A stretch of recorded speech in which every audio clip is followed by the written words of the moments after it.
मथां छा लिखी छा लिखां छा लिखी छा लिखां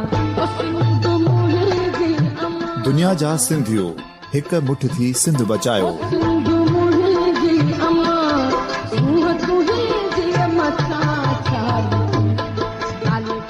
सिंध जो क़ौमी आवाज़ radio voice of Sindh London.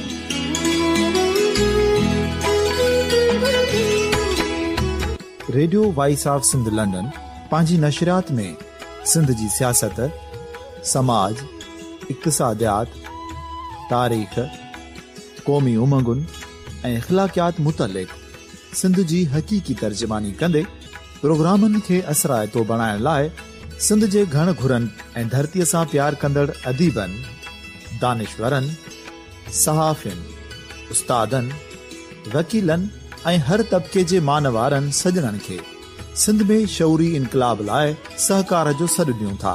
अचो त गॾिजी सूफ़ियुनि ऐं संतनि वारी सिंध जो ओज हिक मुठ थी वरी वापसि आणण वारे सफ़र जा साथारी बणिजऊं।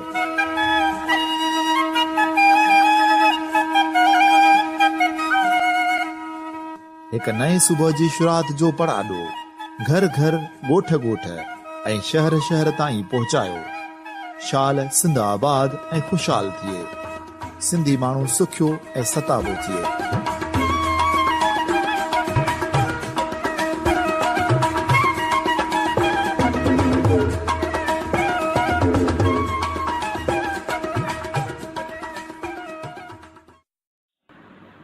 सामीन, radio voice of Sindh London तां आऊं आहियां अवां जो मेज़बान जाफ़र मेमन। सिंधी ॿोलीअ जे बाअख्तियार इदारे तरफ़ां मादरी ॿोलियुनि जे हवाले सां जेके प्रोग्राम हुआ ॿिनि ॾींहंनि जा, उहे अॼु पंहिंजी पुॼाणीअ खे पहुता आहिनि।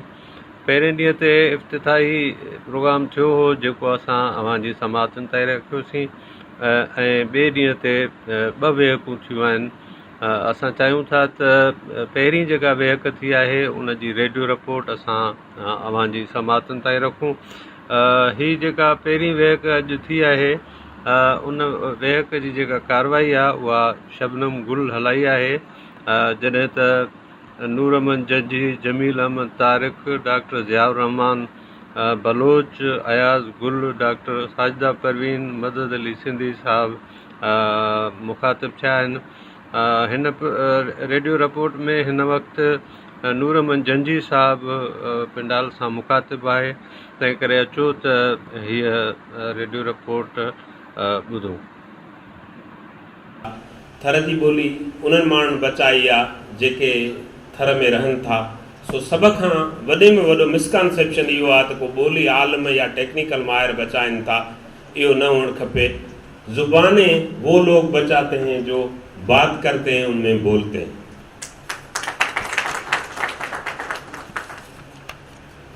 ॿोली मुंहिंजो मौज़ू सिंधी ॿोलीअ सां लाॻापियल आहे, उन करे आउं कोशिशि कंदुसि सिंधी में ॻाल्हाइजे ऐं जिते ज़रूरत पवे उते ॿी कंहिं ज़ुबान में ॻाल्हाए, छाकाणि त असांजा कुझु दोस्त हिते जा शुरका जेके आहिनि उहे सिंधी ॿोली वारा न या ॿी ॿोली वारा आहिनि, उर्दू ॿोली वारा आहिनि, को अंग्रेजी ॿोली वारो हूंदो।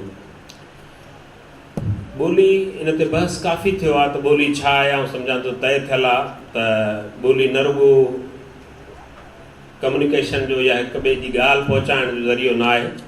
ॿोली इंसान जे शख़्सियत जो इज़हार आहे, ॿोली इंसान जे अंदर जो इज़हार आहे, जंहिं लाइ नोम चोम्स्की चयो आहे त language is window on mind ऐं what is in mind you your self can know. दिमाग़ में छा आहे इहो तव्हां बि नथा सम्झो, ऐं तव्हांजे उन लिकल जोहर खे जेका शइ ज़ाहिर करे थी, जंहिं विंडो मां तव्हां दुनिया खे नज़र अचो था, उहा ॿोली आहे।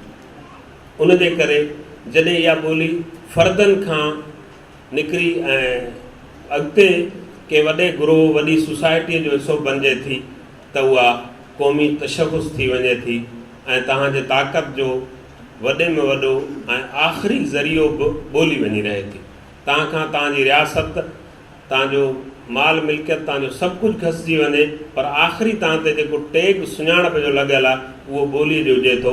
ऐं समूरियूं ॿोलियूं जेके ॻाल्हायूं वञनि थियूं उहे पंहिंजे पर में क़ौमी ॿोलियूं आहिनि, उन्हनि जे उन हैसियत खे केरु बि ख़तमु नथो करे सघे। सरकारी ॿोलियूं थींदियूं रहंदियूं आहिनि, बदिलबियूं आहिनि। असां वटि कंहिं दौर में फ़ारसी बि सरकारी ॿोली हुई, कंहिं दौर में संस्कृत बि सरकारी ॿोली हुई, कंहिं वक़्त में अची अंग्रेजी सरकारी ॿोली थी आहे, सिंधी सरकारी ॿोली हुई, ॿी का ॿोली हूंदी। सरकारी ॿोलियूं बदिलजंदियूं रहंदियूं आहिनि, क़ौमी ॿोलियूं रहंदियूं आहिनि। तंहिंजे करे जेको मल्टी लैंग्वेजिज़म जो कल्चर आहे दुनिया में, वो हले थो, वो रहे थो, वो ही रहेगा, क्योंकि दुनिया कसीर लिसानी है, वो कम्युनिकेशन में आपस में जुड़ी हुई है, इसलिए उसकी इस हैसियत को बिल्कुल मानना चाहिए। जो भी नहीं मानता वो बहुत बड़ी गलती कर रहा है। ही टेक्नोलॉजी जो दौर आहे। सिंधी ॿोली खे मादरी ॿोली तौरु कहिड़ा चैलेंजिस आहिनि, इन ते वञण खां अॻु में असां ख़ुदि थोरो टेक्नोलॉजीअ जो, जीअं सभिनी खे ख़बर आहे त टेक्नोलॉजी असांजी सोशल स्ट्रक्चर, असांजी इकोनॉमिक स्ट्रक्चर, असांजी कल्चरल स्ट्रक्चर, उन सॼे में तब्दीलियूं आंदियूं आहिनि ऐं उन्हनि तब्दीलियुनि ॿोलीअ खे बि मुतासिर कयो ऐं उन कम्युनिकेशन टेक्नोलॉजी या डिजिटल टेक्नोलॉजी इन हद ताईं त पावर स्ट्रक्चर्स खे बि मुतासिर कयो आहे। जेका स्टेट कंहिं दौर जी हेॾी वॾी मज़बूत हुई, उहा ख़ुदि कमज़ोर थींदी वञे पई, नॉन स्टेट एक्टर्स उभरंदा अचनि पिया। इहो सभु उन ग्लोबलाइज़ेशन जा, डिजिटलाइज़ेशन जो सॼो करशमो आहे ऐं उन में ॿोलियूं किथे वञी बीहंदियूं, इहो ख़ुदि वॾो ऐं सोचण जो सुवालु आहे। माण्हू टेक्नोलॉजीअ मां सुपर टेक्नोलॉजीअ ताईं पहुतो ऐं सुपर टेक्नोलॉजीअ खां सॉफिस्टिकेटेड टेक्नोलॉजी ताईं अची पहुतो आहे। अॻिते केसि ताईं माण्हू जी इहा विंडो वञी दंग कंदी, उहो माइंड किथे वञी दंग कंदो, इन जे बारे में ख़ुदि माण्हू खे वञे ख़बर न आहे। सिंधी ॿोली जॾहिं असां उनखे मादरी ॿोली तौरु ॾिसूं था त उन जा मुख़्तलिफ़ एस्पेक्ट असांखे नज़र अचनि था। लखें ॻाल्हाईंदड़ सिंधी ॿोलीअ जा, उन सां गॾोगॾु सिंधी ॿोलीअ जो लिखती सिरिश्तो जेको 3-4 रस्मुल ख़तनि में रहियो आहे, उन्हनि ते कमकार थियल आहे। सिंधी ॿोलीअ में लफ़्ज़नि जो ज़ख़ीरो जेको संस्कृत जे लफ़्ज़नि खां वठी, अरबीअ जे लफ़्ज़नि खां वठी, तुर्कीअ जे लफ़्ज़नि खां वठी, अंग्रेज़ी जे लफ़्ज़नि खां वठी, उन्हनि सभिनी ॿोलियुनि जे मुख़्तलिफ़ क़िस्म जे वखरनि खे पंहिंजो पाण में समाए बीठो आहे, जिन में हिकिड़ी वसील मशरबी वारी या कॉस्मोपॉलिटनिज़म वारी उन में जी हैसियत आहे ऐं इहो उहो दुनिया जे जेके मार्केट जूं ज़रूरतूं उन्हनि खे बिल्कुलु पूरो करे सघे थो। उन सां गॾोगॾु सिंधी ॿोलीअ जो जेको व्याकरणी सिस्टम आहे, उहो ख़ुदि इंतिहाई कॉम्प्रिहेंसिव आहे। छाकाणि त जॾहिं असां ॿोलीअ जो मुतालो कयूं था, उनखे मादरी ज़ुबान तौरु मुतालो कयूं था, त इहो सॼो मुतालो जेको आहे स्टडी ऑफ कॉम्प्लेक्सिटीज़ आहे। Complexity of mind, complexity of language and then complexity of the society. Triangularly शयूं पंहिंजो पाण में हलनि ऐं घुमनि थियूं। जेसि ताईं असां उनखे होलिस्टिकली न ॾिसंदासीं, उनखे सॼो सारो न ॾिसंदासीं, तेसि ताईं असां शायदि ॿोलीअ जे उन मसइले खे हल न करे सघूं, ॾिसी न सघूं। को सियासी नारो त ठही सघे थो, पर ॿोलियूं इन पेचीदगीअ जे हिकिड़ी तसलीस या टिकुंडे में हलनि थियूं। उन में असांखे ॾिसणु खपे सिंधी ॿोलीअ जो ॿियनि ॿोलियुनि सां मेल मिलाप आहे। उन मेल मिलाप जो जेको सिरिश्तो आहे, कीअं आवाज़ मुतासिर कनि था ॿिया आवाज़ असांखे, असांजा आवाज़ उन्हनि खे, उहो सभु अभ्यास जहिड़ो आहे। ऐं सिंधी ॿोली जी तारीख़ उहा बि इंतिहाई अहमियत वारी आहे। कंहिं बि ॿोलीअ खे जेके मसइला दरपेश थियनि था या जिन जे करे उन ते ॾुखिया ॾींहं अचनि था, या उहा मदी पवंदी वञे थी, या उन जे तरक़ीअ खे किथे को हानियूं रसे थो, उन जा मुख़्तलिफ़ तरीक़ा या मुख़्तलिफ़ रुख आहिनि, मुख़्तलिफ़ शयूं जिन जे वसीले थिए थो।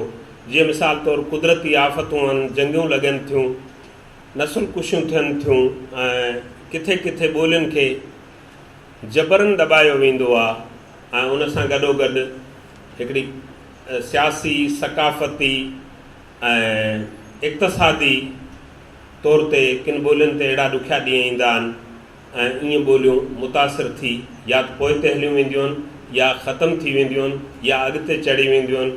इहो सॼो ॿोलियुनि जे उन हिकिड़े अंदरूनी जेको उन्हनि जे चुरपुर जो सिरिश्तो आहे, जेका लिंग्विस्टिक डायनामिक्स आहे उनखे मुतासिर करे थो ऐं उन मां अॻिते शयूं वधनि थियूं। ऐं इन ॾिस में जेकॾहिं असां ॾिसूं त सिंधी ॿोली वेरावेर वध आहे, इलाही सगारी आहे। हुनखे जेकॾहिं कुझु जेके बि चैलेंजिस आहिनि उहे उनजे सकाफ़ती, इक़्तिसादी ऐं सियासी पहलू वारे तरफ़ खां आहिनि ऐं उहे ॾाढा घणरुखी क़िस्म जा आहिनि। उन में उहा ग्लोबलाइज़ेशन जो बि किरदारु आहे, उन में असांजे पंहिंजी जेको फीडरल स्ट्रक्चर आहे गवर्नमेंट जी उनजो बि पंहिंजो हिकिड़ो किरदारु आहे। उन में असांजी जेका मल्टीलिंगुअलिज़म आहे, मुख़्तलिफ़ माण्हू हिक ॿिए सां इंटरेक्ट कनि था, उनजो बि किरदारु आहे। उनजे करे सिंधी ॿोली मुतासिर थी आहे। ऐं सभ खां वॾो जेको मुतासिर थियण जो इंडिकेटर या उञाण आहे उहो इहो आहे त का बि ॿोली यूनेस्को जे तरतीब मुताबिक़ 4-5 मरहला ख़तरे जा तय करे थी, उनखां पोइ वञी उहा मादूम थिए थी, तेसि ताईं उहा बचे थी।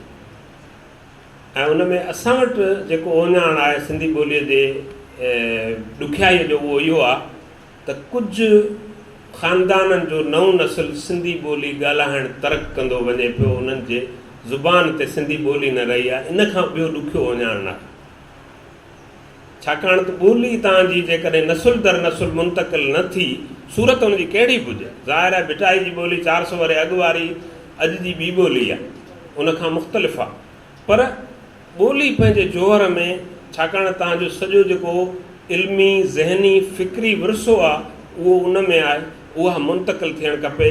जिते बि तव्हां उहा शइ छॾी, ॿोली जंहिं नसुल छॾी, त ईअं सम्झो त उतां तव्हांजो उहो क़ौमी वजूद ज़ीरो थी वञे थो, उतां खां तव्हां का नई क़ौम ठहण थी वञो था। तंहिंजे करे सभ खां वॾे में वॾो इहो चैलेंज आहे, उतां खां ॻाल्हाइजण जो जेको घटण आहे उनखे मोह ॾियो। ऐं उन जो जेको वॾो टूल आहे मादरी ॿोलीअ में तालीम न ॾियणु। दुनिया जे सभिनी हंधनि ते जेका प्राइमरी तालीम आहे उहा मादरी ॿोलियुनि में ॾिनी वञे थी। असां वटि ॿारु वञे थो, उनखे 3-4 ॿोलियूं पढ़णियूं पवनि थियूं, पर ख़ानगी स्कूलनि में जीअं हुनखां ॿोली छॾाई वञे थी, जीअं हुनजे माइटनि खे मजबूर कयो वञे थो, इहा ॻाल्हि आलम आश्कार आहे, सभु हुन ते बहस कनि था। ऐं पाण हिकिड़ो मिसाल तव्हांखे ॿुधायां, ऐं ख़ानगी स्कूलनि जे इदारे वियसि, उन जेको इंतिज़ामु हलाए थो, उनखे मूं वञी चयो कंहिं दोस्त खे त तव्हां महिरबानी करे इन सिस्टम खे थोरो ॾिसो ऐं सिंधी ॿोलीअ जे वाधारे लाइ तव्हां कहिड़ियूं कोशिशूं करे सघो था। त हुन विज़िट कयो, कंहिं स्कूल में वियो, उते जेका सिंधी पढ़ाइण वारी टीचर हुई, उहा टीचर खे जॾहिं हुन घुराए पुछियो त हुन चयो त आउं ॻाल्हाए सिंधी में नथी सघां, ॻाल्हायां उर्दू में थी, बाक़ी पढ़ायां सिंधी थी। ऐं ईअं जेका माइटनि जी काउंसलिंग वग़ैरह कई वञे थी, उहे सभु शयूं अहिड़ियूं आहिनि जेके असांजे ॿोलीअ खे ते असरअंदाज़ थियनि थियूं। सिंधी ॿोलीअ सां कंटेम्पररी लैंग्वेजिस जेके आहिनि या सहयोगी ॿोलियूं, उन्हनि जो बि उन ते असरु थिए थो। अंग्रेज़ी जो असरु थियो आहे, उर्दूअ जो असां ते असरु थियो आहे। असर हिक ॿिए खां क़बूलींदा रहूं था, पर उन में असांखे पंहिंजो जेको असांजे ॿोलीअ जो बुनियादी असली जेको आहे जोहर, व्याकरणी जोहर आहे, ॿोली जी सॼी चुरपुर आहे, कीअं लफ़्ज़ बदिलनि था, आवाज़ बदिलजनि था, उनखे तब्दील थियणु न ॾिजे। जीअं मिसाल तौरु हाणे कुझु माण्हू किताबूं चवणु लॻा आहिनि, दिलि मुज़किर थींदो वञे पियो, त ई मोनिस मुज़किर जो सिस्टम या इन क़िस्म जूं शयूं जेके आहिनि उहे सभु असांजे उन सिरिश्ते खे असरअंदाज़ कनि थियूं। ऐं मार्केट में ॿोलीअ जो घटिजणु, उनजी सभु ॻाल्हि कनि था, या साइंसी ॿोलीअ जो घटिजणु, पर आउं सम्झां थो त उनजो वॾे में वॾो सबबु इहो आहे त असां सिंधी माण्हुनि जेका मुंहुं जे दड़े में रेल गाॾी ठाही हुई, उन खां पोइ कुझु बि ठाहिण ऐं उपाइण छॾे ॾिनो आहे। जॾहिं का बि क़ौम प्रोड्यूसर न रहंदी आहे त उहा क़ौम ईअं दस्तनगर थींदी आहे, उनजो कुझु बि न बची सघंदो। तंहिंजे करे ढगे गाॾी जेका असां ठाही हुई, उहा ढगे गाॾी उनखां पोइ बि असांखे शयूं ठाहिणु खपनि। असांखे जेसि ताईं उहे शयूं न ठाहींदासीं, जेसि ताईं मार्केट जे लफ़्ज़नि खे पंहिंजे तनाज़ुर में न ॾिसंदासीं, दुनिया जूं सभु क़ौमूं उन में कनि थियूं। मिडिल ईस्ट में तव्हां वञो त उते जेतिरा वर्ड स्टोरनि ते पिया आहिनि, उनमें अरबीअ जो, अंग्रेज़ी सां गॾो गॾु अरबीअ जो नालो बि लिखियो पियो आहे। ऐं उते अणपढ़ियल माण्हू, घटि पढ़ियल माण्हू, उहे सभई उन लफ़्ज़नि खे अपनाए वरी पंहिंजे उन रुख सां उन में उचारीनि पिया।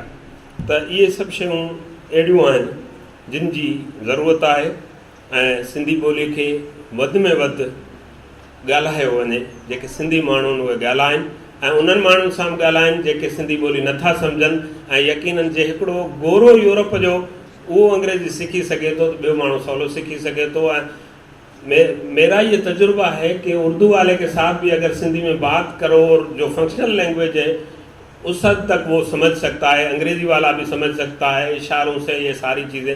सो छॾी असां पाण ज़ुबान आहे। सभ खां पहिरियों इहो आहे त असां पाण खे न छॾणु खपे। बस जे सीट ते वेही भरवारे सां असीं जॾहिं ॿी ॿोली में हरूभरू ॻाल्हाइण जी कोशिशि कंदा आहियूं, उहो सिंधी बि हूंदो आहे, वरी चवंदो आहे मूं सां सिंधीअ में ॻाल्हायो, त पोइ शर्मिंदगी जहिड़ी ॻाल्हि हूंदी आहे। इहो रुझान आहे जेको असांजो प्रोएक्टिव हुअणु खपे। असां हुन में अॻु भराई करियूं त असांखे पंहिंजी शनाख़त, पंहिंजी सुञाणप, पंहिंजी ज़ुबान हुनखे ईअं ॾिसणु खपे। तालीमी इदारनि में वधि में वधि हुनजो रुझान हुअणु खपे। ऐं उन सां गॾोगॾु media, electronic media, print media ऐं सोशल मीडिया। सोशल मीडिया जी भरमार आहे, उहो सभिनी मीडिया ते हावी आहे। माण्हू ख़बर अख़बार में छपाए फेसबुक ते रखनि था, ट्विटर ते ट्वीट कनि था, इहा उनजी ताक़त आहे। पर उन सॼी में एतिरो मवादु घणो थियो आहे जो उन ते हाणे ख़ुदि क्वालिटी कंट्रोल जी ज़रूरत आहे।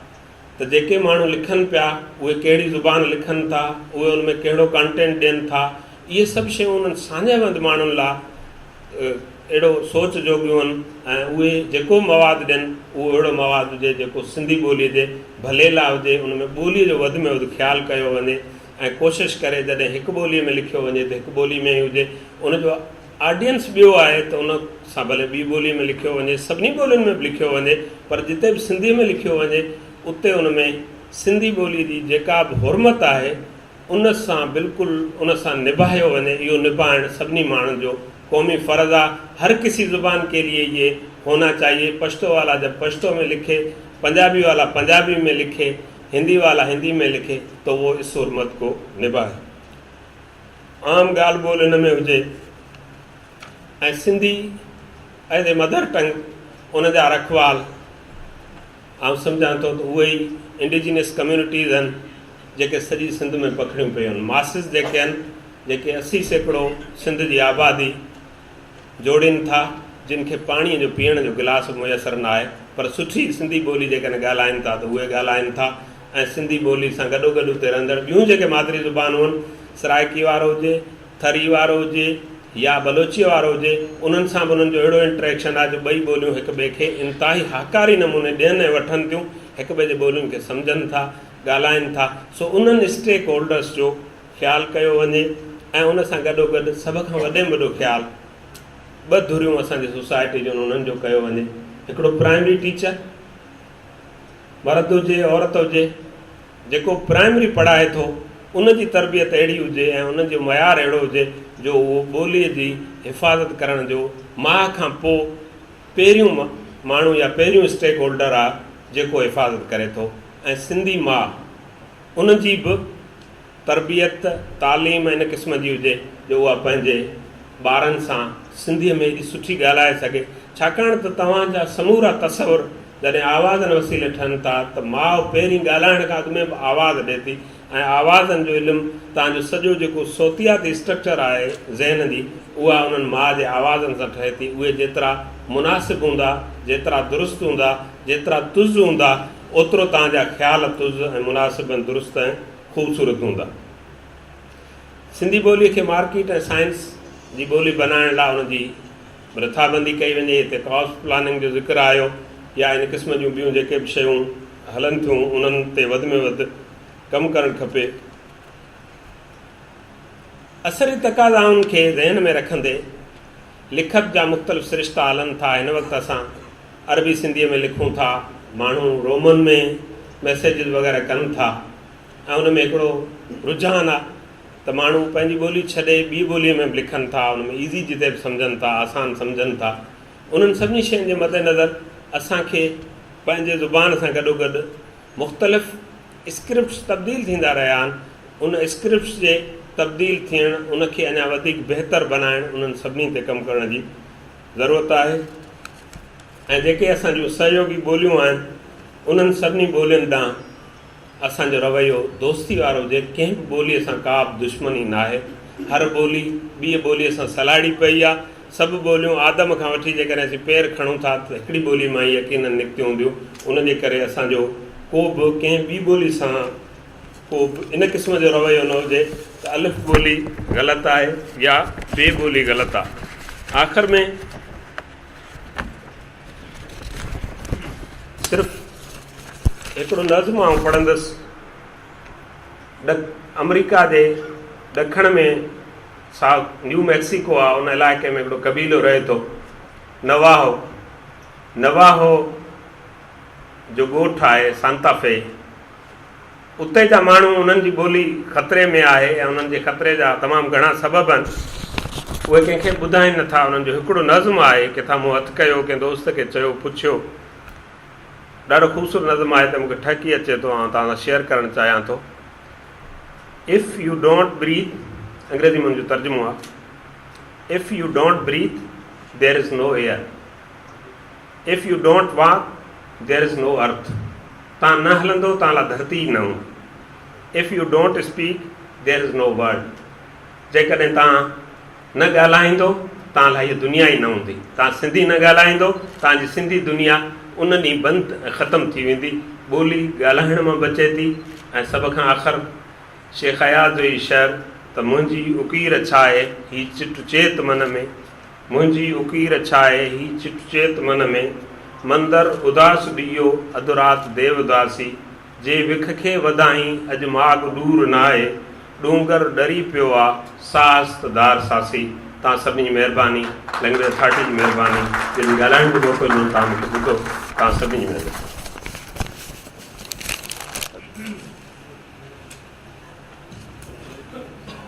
नूर अहमद जी साहब, तव्हांजी महिरबानी। तव्हां जामे अंदाज़ सां पंहिंजे मौज़ू ते रोशनी विधी। ॿोलियुनि जो नफ़्सियाती पस मंज़र बि थिए थो। कुझु वक़्तु अॻु में अक़वाम मुतहिदा इहा ज़रूरत महसूसु कई ऐं उन तरफ़ां ई इहो बयानु जारी कयो वियो त ॿारनि खे मादरी ज़बान में ॿोली ॾिनी वञे, छो त इन जो हिकु नफ़्सियाती पस मंज़र आहे। दुनिया जूं 27 ॿोलियूं 77 ॿोलियूं ख़तरे में।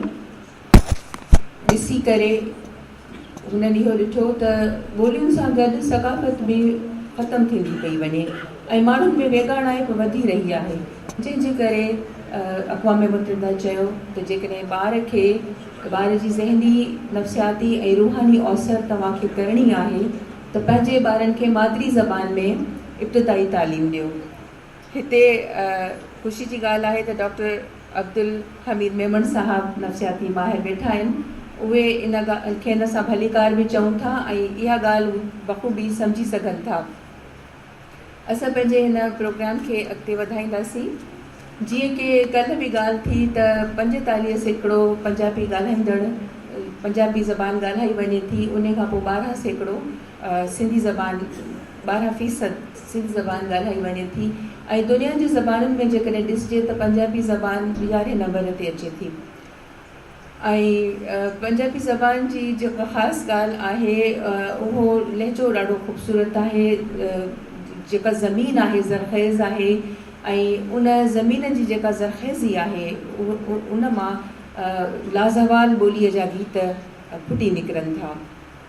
ऐं जेकॾहिं ॾिठो वञे त मां बि पाकिस्तान जे मुख़्तलिफ़ ज़बानुनि खे सिखण जी कोशिशि कंदी रही आहियां।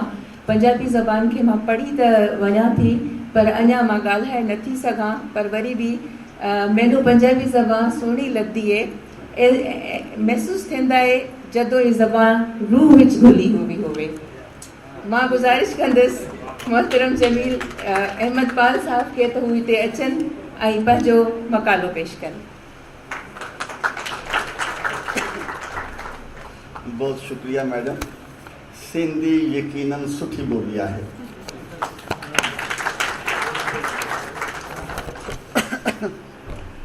चंद साल पहले भी मैं यहाँ आता रहता हूँ, चंद साल पहले भी आया। रात को यहाँ एक खातून बात कर रही थी, मैसेज के में रोमन के इस्तेमाल में सिंधी की बात की उन्होंने, तो मुझे डॉक्टर फहमीदा याद आ गई। चंद साल पहले उन्होंने बाकायदा यहाँ एक मीटिंग का अहतमाम किया था और सिंधी के लिए रोमन रस्मुल ख़त भी तजवीज़ किया था। और उस टाइम कुछ दोस्तों ने गिला किया कि क्या ज़रूरत है نہیں ہونا چاہیے سندھی کا رسم الخط مکمل ہے، لیکن آج شاید انہیں بھی یقین ہوگا کہ ڈاکٹر فہمیدہ کی جو پیش بینی ہے وہ یقیناً کمال کی ہے۔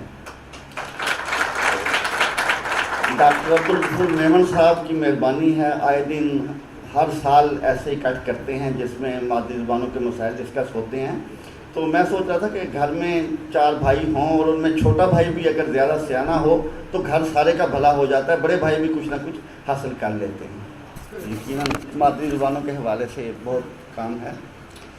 میرے مضمون کا تھوڑا میں چھوٹا کروں گا، گلوب کاری اور ہماری زبانیں۔ ہر زبان میں تبدیلی، الفاظ میں آمد و رفت اور لہجے میں بدلاؤ کا عمل ہمیشہ جاری رہتا ہے۔ دنیا کی کوئی بھی زبان ایسی نہیں ہے جو آج بھی وہی ہو جو آج سے 500، 1000 یا 2000 سال پہلے ہوا کرتی تھی۔ بہت سی زبانیں تو ایسی ہیں کہ نام باقی ہے ورنہ اندرونی طور پر ان کا ڈھانچہ مکمل طور پر تبدیل ہو چکا ہے۔ چوسر کے زمانے کی انگریزی آج کہاں بولی جاتی ہے اور آج کا انگریزی سے بھلا کیسے سمجھ پاتا ہے؟ خود ہماری پنجابی زبان کے ساتھ بھی ایسا ہی ہے۔ بابا فرید یا شاہ حسین کی شاعری کو سمجھنے میں آج کے پنجابی بولنے والے کو کافی مشکل کا سامنا کرنا پڑتا ہے۔ عربی زبان کے بارے میں کہا جاتا ہے کہ یہ واحد زبان ہے جس کا ڈھانچہ آج بھی وہی ہے جو 1000 یا 1500 سال پہلے تھا، لیکن آج کی عربی میں بھی بے شمار انگریزی، فرانسیسی اور لاطینی الفاظ دخیل ہو چکے ہیں۔ بھلے عربی میں اونٹ یا کھجور کے لیے 600 نام ہوں، کمپیوٹر، ہارڈ ڈسک یا سافٹ ویئر کے لیے ایک لفظ بھی موجود نہیں ہے، اور اس کے لیے یورپی زبانوں سے لفظ دینا ایک مجبوری ہے جو ہماری مشرقی زبانوں کا مقدر ہے۔ زبان میں تبدیلی کا عمل بتدریج ہوتا رہتا ہے اور ایک طویل عرصے کے بعد زبان مکمل طور پر تبدیل ہو چکتی ہے، لیکن آج کے دور میں یہ عمل اس قدر سرعت سے ہو رہا ہے کہ اس نے زبانوں کی ایک بڑی تعداد کو معدومیت کے خطرے سے دوچار کر دیا ہے۔ 2-4 بڑی زبانوں کے علاوہ کوئی زبان ایسی نہیں بچی جو اس خطرے سے دوچار نہ ہو۔ لوگ الفاظ لینے کی بجائے اب پوری کی پوری زبان ہی اختیار کر لیتے ہیں۔ چند برس پہلے کی بات ہے، بھارت سے ایک خاتون تشریف لائیں جو ہندی کی ایک بڑی نکھارن ہیں۔ وہ کہہ رہی تھی کہ ہندی زبان کی عمر 50 سال کے لگ بھگ باقی رہ گئی ہے، جس کے بعد یہ زبان ختم ہو جائے گی۔ میں نے ان کے اس دعوے کو بہت حیرت سے سنا اور پوچھا کہ ہندی زبان دنیا کی تیسری بڑی زبان ہونے کا دعویٰ رکھتی ہے، بھارت میں سب سے بڑی آبادی کی زبان ہے، اس کو معدومیت کا کیا خطرہ ہے؟ بلکہ ہندی تو کئی چھوٹی زبانوں کو کھا رہی ہے۔ وہ فرمانے لگی کہ ہماری نئی نسل ہندی سے دور ہو چکی ہے، اسکولوں کے طالب علم انگریزی اسکولوں میں داخل کرائے جا رہے ہیں اور ان کو انگریزی بولنے پر مجبور کیا جا رہا ہے۔ انگریزی ان کی بچوں کی اولین زبان بن رہی ہے اور جب یہ بچے بڑے ہو کر والدین بنیں گے تو اپنی اولاد کے ساتھ انگریزی ہی بولیں گے، چنانچہ 2-3 نسلوں کے بعد ہندی صرف بڑے بوڑھوں کی زبان بن جائے گی اور ان کی وفات کے ساتھ ہی ہندی کا بھی اختتام ہو جائے گا۔ ہو سکتا ہے اس کہانی میں کچھ مبالغہ ہو، تاہم یہ ایک حقیقت ہے کہ گلوب کاری کے طوفان نے آنے والی بڑی بڑی زبانوں کو خطرے سے دوچار کر دیا ہے۔ خیبر پختونخوا کی زبانوں پر ریسرچ کرنے والے ایک غیر ملکی ماہر لسانیات نے مجھے بتایا کہ اس صوبے میں کئی چھوٹی چھوٹی زبانیں ایسی ہیں جن کے بولنے والوں میں صرف بڑی عمر کم از کم 20-25 سال کی عمر کے لوگ شامل ہیں اور کوئی بچہ بھی اپنی زبان نہیں بولتا۔ میں نے حیرت سے پوچھا کہ اس کی کیا وجہ ہے۔ جواب ملا کہ ماں باپ خود اپنے بچوں کو پشتو سکھاتے ہیں اور ان کے ساتھ اسی زبان میں بات چیت کرتے ہیں تاکہ عملی زندگی میں آسانی محسوس کرے۔ سندھیوں کی حد تک مجھے اطمینان ہے کہ آپ کے ہاں مادری زبان سے بے پناہ پیار ہے جو سندھی زبان کے تحفظ کا تا قیامت ضامن ہے، لیکن پچھلے دنوں یہ تشویشناک خبر بھی سنی کہ یہاں کے انگریزی میڈیم اسکولوں میں سندھی زبان پڑھانے سے گریز کیا جا رہا ہے اور اس کے لیے قانون سازی کی ضرورت محسوس کی جا رہی ہے تاکہ اسکولوں کو سندھی پڑھانے کا پابند کیا جا سکے۔ ہمارے پنجاب میں غیر مادری زبان بولنے کی ریت سب سے قدیم ہے۔ مشرقی پنجاب کی حد تک کچھ اطمینان تھا کہ وہاں پنجابی زبان ہی زندگی کے ہر شعبے میں موجود ہے اور لوگ پنجابی بولنا فخر کی بات سمجھتے ہیں، لیکن اب وہاں بھی انگریزی میڈیم چھاتا چلا جا رہا ہے۔ انگریزی میڈیم کہیں کا بھی ہو، اس میں مادری زبان پڑھانے کی گنجائش نہ ہونے کے برابر ہوتی ہے۔ کچھ برس پہلے بینکاک سے ایک خبر پڑی تھی کہ وہاں کسی اسکول کے بچوں نے مادری زبان پڑھنے سے انکار کر دیا اور انگریزی پڑھنے پر اصرار کیا۔ یقیناً ان بچوں کی اس خواہش میں ان کے والدین کی خواہش ہی کار فرما ہوگی۔ عظیم اسکالر ڈاکٹر گیان چند جین اپنی کتاب ایک بھاشا دو لکھاوٹ میں بتاتے ہیں کہ کرناٹک کی کسی فیکٹری میں مزدوروں کے بچوں کی تعلیم کے لیے کنڑ میڈیم اسکول قائم کیا گیا تو تمام مزدوروں نے اپنے بچے وہاں بھیجنے سے انکار کر دیا اور انگریزی ذریعہ تعلیم والے اسکول پر اصرار کیا۔ دلچسپ بات یہ ہے کہ کچھ علاقے جہاں اپنی زبان سے پیار تعصب کی حد تک موجود ہے وہاں بھی انگریزی کا لبکہ موجود ہے اور لوگ اپنی مادری زبان بولنے اور پڑھنے میں فخر محسوس کرنے کے باوجود اپنے بچوں کو انگریزی میڈیم اسکولوں میں ہی داخل کرانا پسند کرتے ہیں۔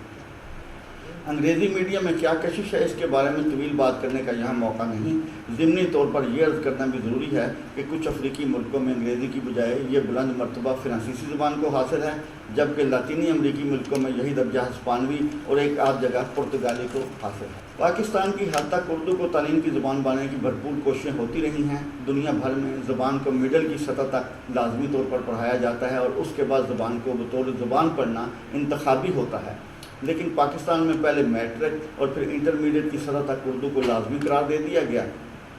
پنجاب کی حد تک اردو نے مقامی زبان کو ختم کر کے رکھ دیا ہے، لیکن اس کے باوجود نئی نسل پر انگریزی میڈیم کا جادو چھا چکا ہے۔ اور خود اردو کے ساتھ کیا ہو رہا ہے؟ کراچی سے تعلق رکھنے والے حال لندن مقیم اردو کے ایک دانشور مجھے بتا رہے تھے کہ اردو کے اختتام کا پہلا دور مکمل ہو چکا ہے۔ جب میں نے ان سے سوال کیا کہ اس کا کیا مطلب ہے تو وہ بتانے لگے کہ کراچی میں چند روزہ قیام کے دوران انہوں نے نوٹ کیا کہ اسم ناؤن تیزی سے انگریزی ہوتے جا رہے ہیں، مثلا گنتی تمام کی تمام انگریزی ہو چکی ہے۔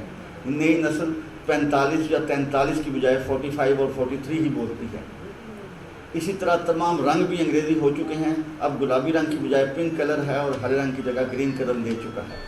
انہوں نے اسماء کی تبدیلی کو زبان کی موت کا پہلا درجہ قرار دیا، جبکہ ان کے خیال میں دوسرے مرحلے میں افعال بھی تبدیل ہو جاتے ہیں۔ مسئلہ یہ ہے کہ انگریزی کا دباؤ آپ پسند کریں یا نہ کریں، اس سے چھٹکارا ممکن نہیں۔ انگریزی ٹیکنالوجی اور ترقی کی زبان ہے، وہی زبان پردھان ہوتی ہے جس کے پاس ٹیکنالوجی اور ترقی ہو۔ جب ہم کمپیوٹر درآمد کریں گے تو اس کے تمام حصوں کے نام بھی ساتھ ہی درآمد ہو جائیں گے۔ کمپیوٹر سے لے کر hard disk, software, composing, USB، mouse, virus, mini tower, cable, screen وغیرہ جیسے 2-3 درجن الفاظ ہمیں کمپیوٹر کے ساتھ ہی لینے پڑیں گے۔ ان الفاظ کے متبادل اپنی زبان میں بنانے کا عمل ایک حد سے زیادہ ممکن نہیں۔ نئے لفظ ایک طرف تو بھدے اور نامانوس ہوتے ہیں اور کبھی کبھی مزاح کا خیز بھی لگتے ہیں۔ مان لیجئے کہ اس کے پیچھے ہماری بیمار ذہنیت ہی کا قصور ہوگا، لیکن پھر بھی کمپیوٹر کا اردو متبادل احصائیہ اور گریجویشن کے لیے تجویز فرمایا گیا لفظ تیلسان آج درجن بھر اردو PhD حضرات کے علاوہ اور کسے معلوم ہے۔ جب انگریزی اور یورپی زبانوں کے الفاظ کا سیلاب ہماری زبانوں کی طرف رخ کرتا ہے اور ساتھ ہی مادری زبان میں ہمیں پڑھنے کے باوجود کوئی روزگار نہیں ملتا کیونکہ روزگار کی زبان تو انگریزی ہے، تو کون ہے جو اسکولوں میں مادری زبان کو ذریعہ تعلیم کے طور پر اپنائے گا؟ صرف اسکولوں کی بات نہیں، جو بچے ان اسکولوں میں بھیجے جاتے ہیں ان کے والدین انہیں سہولت دینے کے لیے ان سے انگریزی میں بات چیت کی کوشش کرتے ہیں، اور اب تو اسکول ہی سے میڈم کا حکم نامہ آ جاتا ہے کہ بچے سے انگریزی میں بات چیت کی جائے تاکہ اس کی انگریزی بہتر ہو جائے۔ میں نے ایک ماں کو اپنے بیٹے کے ساتھ یہ مکالمہ بولتے سنا جو حیرتناک، عبرتناک ہونے کے ساتھ ساتھ افسوسناک بھی ہے۔ بیٹا رائس کھاؤ گے پوٹیٹو کے ساتھ؟ اس کا نتیجہ یہ ہے کہ ہمارے کل طالب علموں کی تقریباً آدھی تعداد ایسے بچوں کی ہے جن کی مادری زبان کچھ بھی ہونے کے باوجود وہ مادری زبان سمجھ تو لیتے ہیں لیکن روانی کے ساتھ بولنا ان کے لیے ممکن نہیں۔ یہی بچے جب کل کے والدین بنیں گے تو اپنی اولاد کے ساتھ کیا بولیں گے اس کا اندازہ کیا جا سکتا ہے، اور آگے ان کی اولاد آنے پر کایا کلپ کا عمل مکمل ہو چکا ہوگا۔ گو یہ مایوس کن سی تصویر ہے جو میں نے پیش کی، لیکن تصویر کا دوسرا رخ کیا ہے؟ کم از کم اس معاملے میں کسی معجزے کی توقع تو نہیں رکھ سکتے جو ہماری زبانوں کو بچا لے۔ ٹیکنالوجی اور سائنس کے دور میں معجزے ہونے کا امکان بھی نہیں ہوا کرتا، البتہ حوصلہ ہارنے کا بھی کوئی جواز نہیں۔ ہم کسی بھی ترقی یافتہ زبان کو یہ حق تو نہیں دے سکتے کہ وہ ہماری زبان کو موت سے دوچار کرنے کی کوشش کرے۔ اپنی زبانوں کو بچانے کے سلسلے میں ہمارے لیے کچھ حقائق کو سامنے رکھنا ضروری ہے۔ پہلی بات تو یہ ہے کہ انگریزی یا کسی ترقی یافتہ زبان کے ساتھ ہمارا مقابلہ ممکن ہی نہیں۔ صرف انگریزی ہی میں دنیا بھر کا اعلیٰ سے اعلیٰ اور ادنا سے ادنا ادب، مذہبیات، سائنس، آرٹس اور دنیا کے ہر موضوع پر بہترین مواد موجود ہے۔ انگریزی کو کمپیوٹر پر صرف ایک لفظ لکھ کر سرچ کیجیے اور جواب میں ہزاروں نہیں لاکھوں جواب لے لیجیے۔ ہماری اپنی زبان، کلچر، علاقے، عادات، تاریخ، اتوار، جغرافیے، مذہب کے حوالے سے ہماری اپنی زبان سے زیادہ مواد انگریزی میں دستیاب ہے۔ ہماری کسی بھی زبان میں علم و ادب کا اتنا بڑا ذخیرہ موجود نہیں. اسی وجہ سے انگریزی کی طرف رجوع کرنا اور اس سے استفادہ کرنا دنیا بھر میں سب کی مجبوری ہے، اور یہ مجبوری انگریزی کو ایک اثر انداز زبان بنا دیتی ہے. یہ سوچ رکھنا کہ ہم اپنے علاقے سے انگریزی کو بے دخل کر کے اس کی جگہ اپنی زبان لے آئیں گے ایک جذباتی خواب تو ہے، لیکن قابل عمل نہیں ہے. ممکن حل یہی ہے کہ انگریزی کے جبر کے ساتھ ساتھ ہماری اپنی زبان اس انداز سے استعمال کی جائے کہ ختم ہونے سے بچ سکے. اس کے لیے ہمیں انگریزی کے ساتھ مقابلہ کرنے یا اس کی جگہ لینے کی خواہش ترک کرنا ہوگی. دیوار کے ساتھ ٹکر مارنا فضول ہے. منڈی کی معیشت میں یہ دیکھنا ضروری ہے کہ بیچنے کے لیے ہمارے پاس کیا چیز موجود ہے. ہمارے پاس وہ کیا ہے جو انگریزی کے پاس نہیں ہے. وہی چیز ہم لوگوں کے پاس لے جا سکتے ہیں. کیا ہمارے پاس لوک گیتوں اور لوک موسیقی کے علاوہ بھی کچھ موجود ہے جو انگریزی کے پاس نہ ہو؟ انگریزی کے ساتھ ساتھ مادری زبان کا تعلیمی نظام میں لازمی دخل ہی ایک ممکن حل ہے. اس وقت انگریزی میڈیم اسکولوں میں اردو ایک لازمی مضمون کے طور پر پڑھائی جا رہی ہے. سرکاری اردو میڈیم اسکولوں میں مختلف زبانوں کا غلبہ ہے. انگریزی اور اردو کے ساتھ ساتھ کوئی مقامی زبان، پھر عربی بطور مذہبی زبان، اور کہیں کہیں فارسی بھی پڑھائی جاتی ہے. ہمارے بچے 4-5 زبانیں سیکھنے میں اپنی عمر ضائع کر دیتے ہیں. زبانوں کے اس غلبے سے نجات ضروری ہے. انگریزی کے ساتھ ساتھ بچے کی ایک مادری زبان لازمی پڑھائی جائے اور اس میں اسے مہارت دلوائی جائے.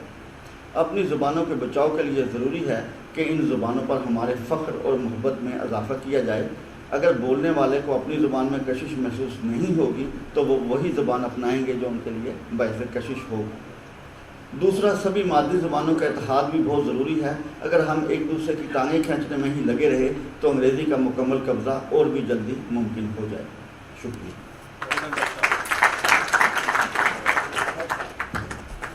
بہت شکریہ جمیل احمد پال صاحب. بہت دلچسپ انداز سے آپ نے اہم موضوع پر روشنی ڈالی.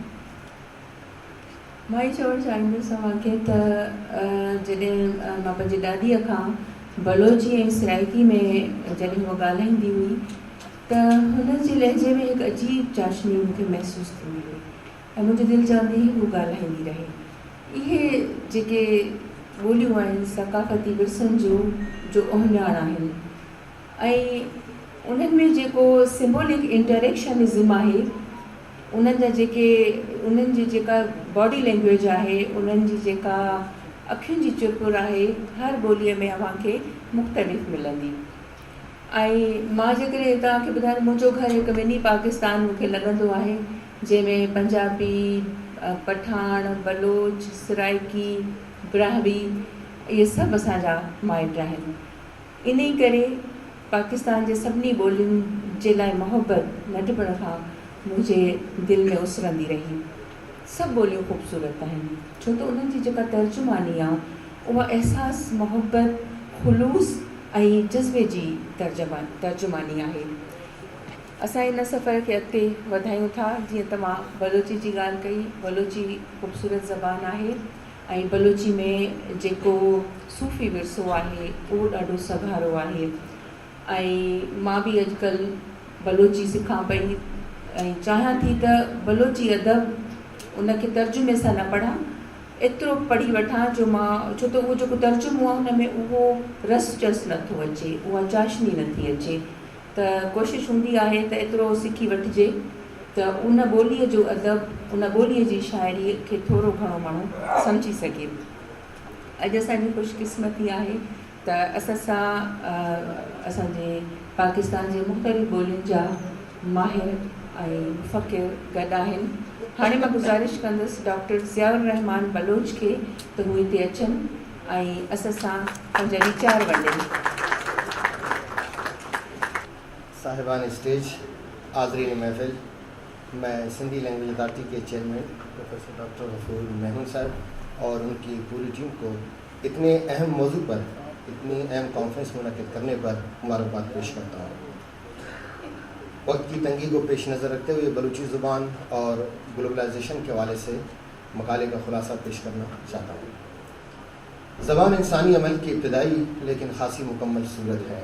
ये एक इंसानी फ़ेल और इज्तिमाई अमल है जिसमें मुआशरे के सारे इंसान हिस्सा लेते हैं, यानी इसका बराह रास्त ताल्लुक़ इंसान से है. جب تک ایک انسان زندہ ہے زبان زندہ ہے۔ یہ محض وسیلہ اظہار ہی نہیں بلکہ اس سے کسی قوم کی سیاسی، سماجی، لسانی، ادبی اور ثقافتی تاریخ جڑی ہوئی ہے۔ یہ نہ صرف کسی قوم کو اکٹھا رکھتی ہے بلکہ اسے کسی قوم کی تاریخ و ثقافت پر وار کرنے کے لیے زبان کو بطور آلہ بھی استعمال کیا جا سکتا ہے۔ دنیا کی بڑی بڑی تحریکوں کی کامیابی اور ناکامی دونوں میں زبان کا کردار اہم رہا ہے۔ اس لیے آج بھی مادری زبانوں میں تعلیم، مادری زبانوں کی ترقی، رکھوالی، اہمیت، افادیت پر کانفرنسز اور سیمینار منعقد کیے جاتے ہیں تاکہ اس عظیم سرمایہ کو محفوظ کرنے کے لیے شعور پیدا کی جائے۔ آج کی یہ کانفرنس بھی حاضرین محفل اسی سلسلے کی ایک کڑی ہے۔ حاضرین مجلس، پاکستان، افغانستان، ایران، ترکمانستان، متحدہ عرب امارات اور دنیا کے کئی ممالک میں بولی جانے والی زبان بلوچی اس گلوبل ولیج میں کہاں کھڑی ہے؟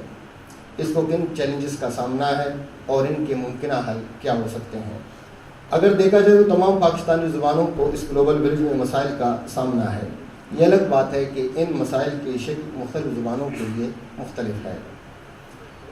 اگر بلوچی زبان کو دیکھیں، بلوچی کا معاملہ پاکستان میں بولی جانے والی دیگر زبانوں سے ذرا مختلف ہے۔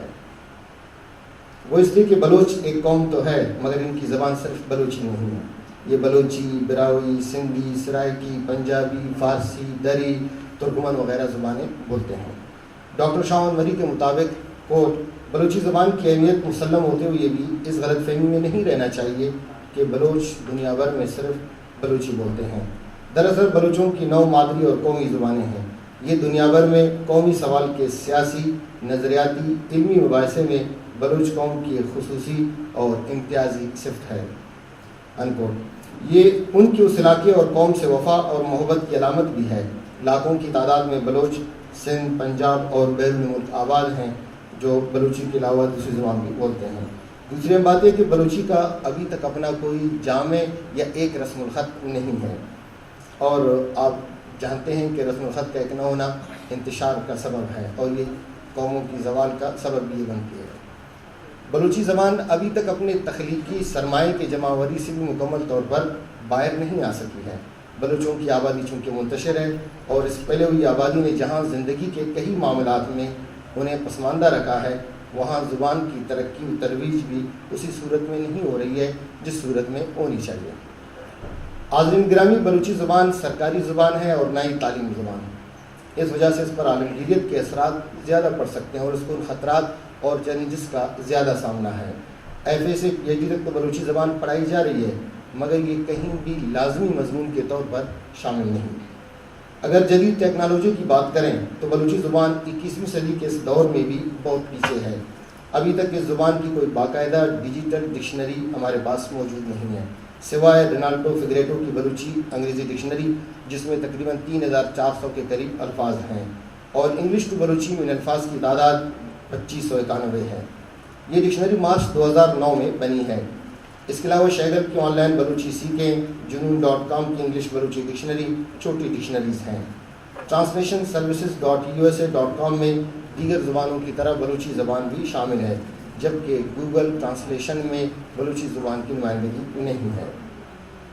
بلوچی زبان کا اپنا کوئی ونڈو بھی نہیں ہے۔ ابھی تک بلوچی ورڈ اور ان پیج میں لکھی جاتی ہے، گو کہ کی بورڈ موجود ہے۔ بلوچی اکیڈمی نے جب بلوچی زبان کی سب سے بڑی لغت چابی تو اس وقت انہوں نے ہندوستان سے بلوچی زبان کے کچھ ڈنگلز منگائے تھے، لیکن وہ بھی ناکافی ہیں اور عام آدمی کی دسترس میں نہیں ہیں۔ اسی طرح گڈریز میں کچھ بلوچی کتابیں شامل ہیں۔ بلوچی زبان کے حوالے سے ایک بہت جامع ویب سائٹ ہے باس، جس میں کچھ بلوچی کے حوالے سے چیزیں موجود ہیں، اور بلوچی زبان اور ثقافت کے حوالے سے اس کے علاوہ 20 ویب سائٹ بھی ہیں، مگر وہ گلوبلائزیشن کے ان چیلنجز اور ان خطرات کو روک نہیں رہے۔ عالمگیریت میں لینگویجز کلر یعنی طاقت کی زبانیں باقی زبانوں کے لیے خطرہ ہوتی ہیں۔ بلوچی پر اس کا اثر اس لیے زیادہ ہے کہ بلوچی کا اپنا کوئی کارپس پلاننگ کا منظم ادارہ موجود نہیں۔ شعبہ بلوچی بلوچستان یونیورسٹی اور ابھی تربت یونیورسٹی میں institute of Balochi language and culture کا قیام اس یلغار کو پوری طرح روکنے میں کامیاب ہوتے ہوئے دکھائی نہیں دے رہے ہیں۔ حاضرین گرامی، میڈیا ایک ایسا ستون ہے جو نہ صرف اوپینین میکر ہے بلکہ زبان اور ثقافت کی ترقی و ترویج میں اس کا بڑا اہم کردار ہے۔ بلوچی زبان ملکی اور بین الاقوامی سطح پر کسی بڑے میڈیا کی زبان نہیں ہے. ایک چینل ہے وش، وہ بھی مختلف وجوہات کی بنا پر محض چل رہا ہے کہ پالیسی پر عمل پیرا ہے. بلوچی زبان ادب کے فروغ میں ریڈیو پاکستان اور پاکستان ٹیلی ویژن کا کردار قابل ستائش ہے. اداروں کے حوالے سے اگر بات کی جائے تو کئی چھوٹے بڑے ادارے ہیں، مگر سب سے بڑا ادارہ بلوچی اکیڈمی ہے، جو مکمل طور پر سرکاری سرپرستی میں نہیں ہے، جہاں سے اب تک 300 کے قریب کتابیں چھپ چکی ہیں. اس کے علاوہ بلوچی زبان پر بین الاقوامی اور ملکی سطح پر کانفرنسز کا انعقاد، بلوچی رسم الخط پر ورکشاپس اور اس کے علاوہ کچھ چھوٹے موٹے ان کے کام ہیں. لیکن بلوچی زبان کے آن لائن نمائندگی کے لیے تاحال اس ادارے کی طرف سے کوئی جامع کوشش دکھائی نہیں دے رہی. بلوچی زبان کمپیوٹر کی زبان نہ ہونے کی وجہ سے کئی مسائل کا شکار ہے.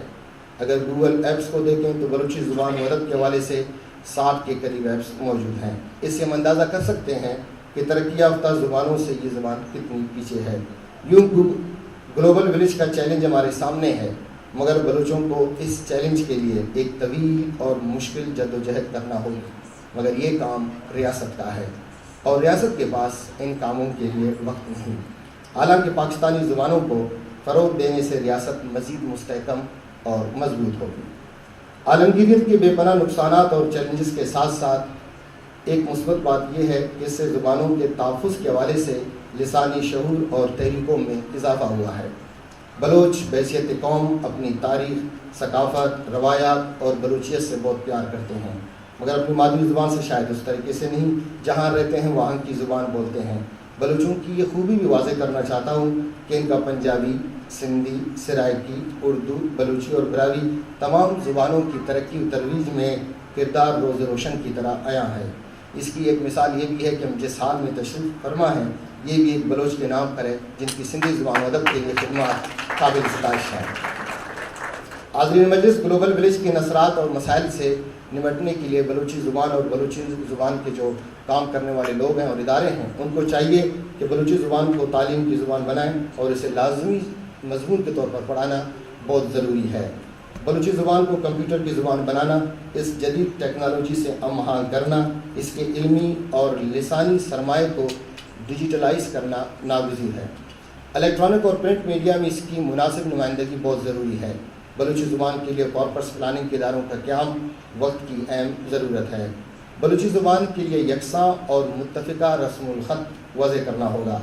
آخر میں اتنا عرض کرنا چاہتا ہوں کہ عالمگیریت کے خطرات اور اس کے نتیجے میں پیدا شدہ مسائل سے بلوچی زبان تو دوچار ہے، مگر خوشائن بات یہ ہے کہ آج کا بلوچ نوجوان اپنی زبان، ثقافت، تاریخ اور روایات سے بے پناہ محبت کرتا ہے. اور بلوچستان کے کئی علاقوں میں پرائیویٹ سطح پر پرائیویٹ اسکولوں میں ان نوجوانوں کی کوششوں سے بلوچی زبان بطور مضمون پڑھایا جانا شروع ہو چکا ہے. اس کے علاوہ زبان کو ٹیکنالوجی سے ہم آہنگ کرنے کے لیے بھی یہ نوجوان کوشاں ہیں. آپ تمام حاضرین محفل کا بہت بہت شکریہ. بہت شکریہ ڈاکٹر ضیاء الرحمان بلوچ.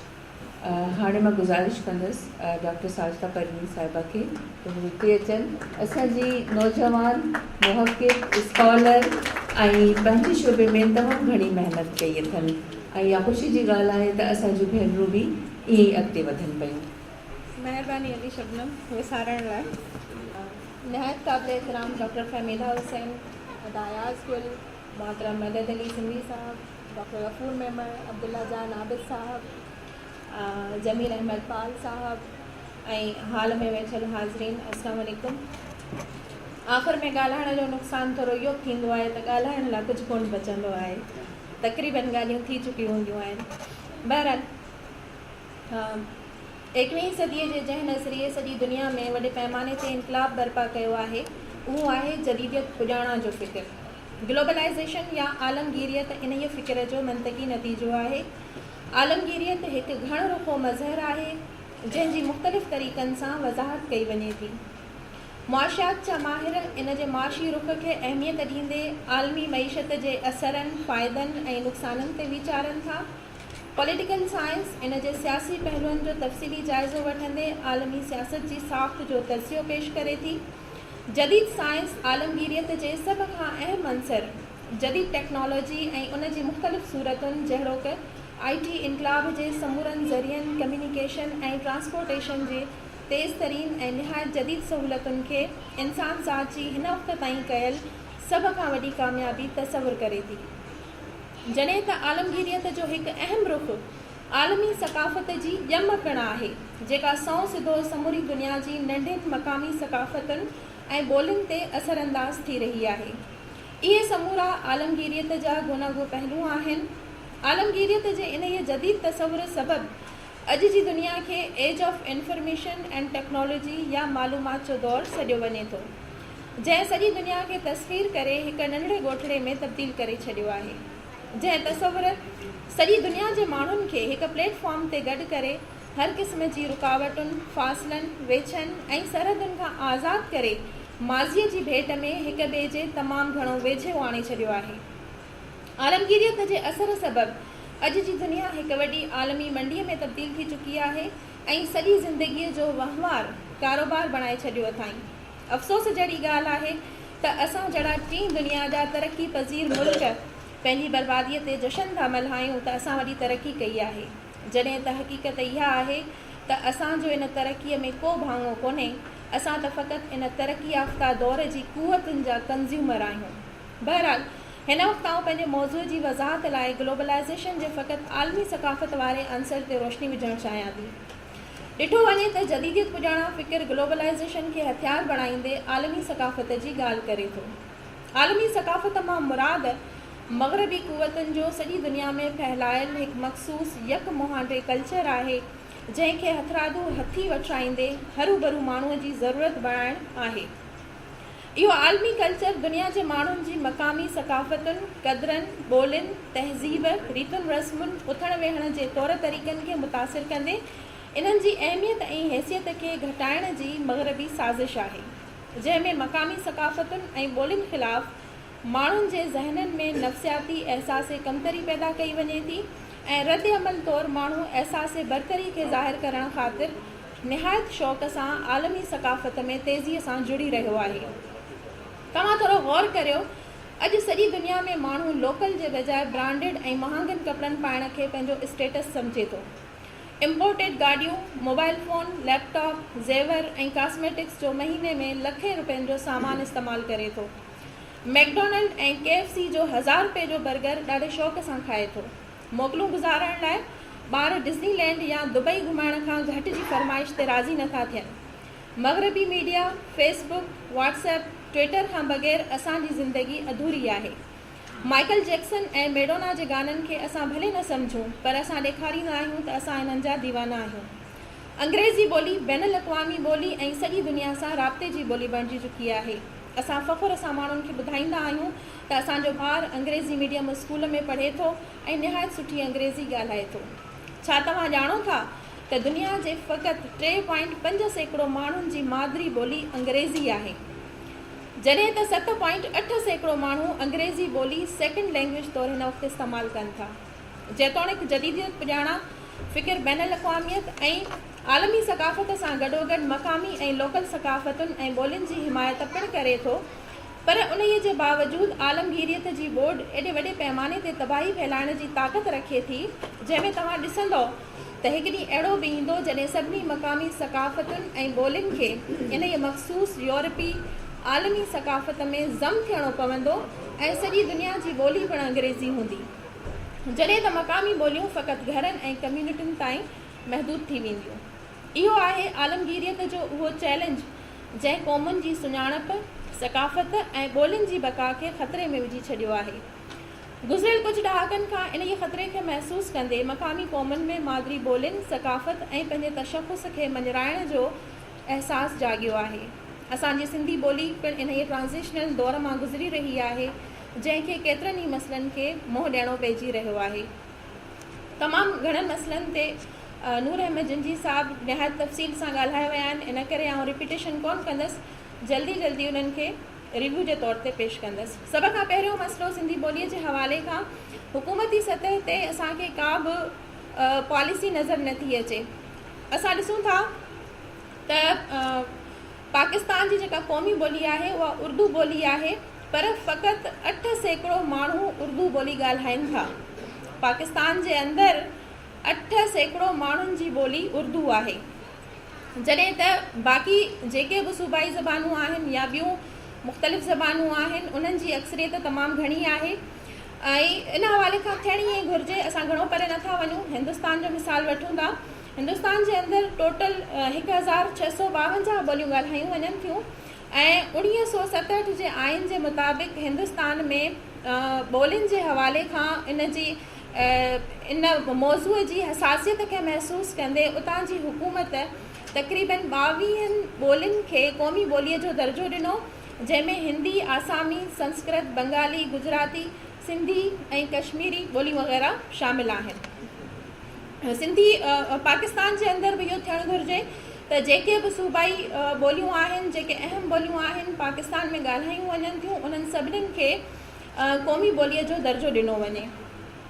ॿियो अहम मसइलो तालीम जो सिंधी में न हुअणु। असां ॾिसूं था त आहिस्ता आहिस्ता अंग्रेज़ी मीडियम स्कूल्स जो जेको रवाजु आहे उहो तमामु घणो तेज़ीअ सां वधी रहियो आहे।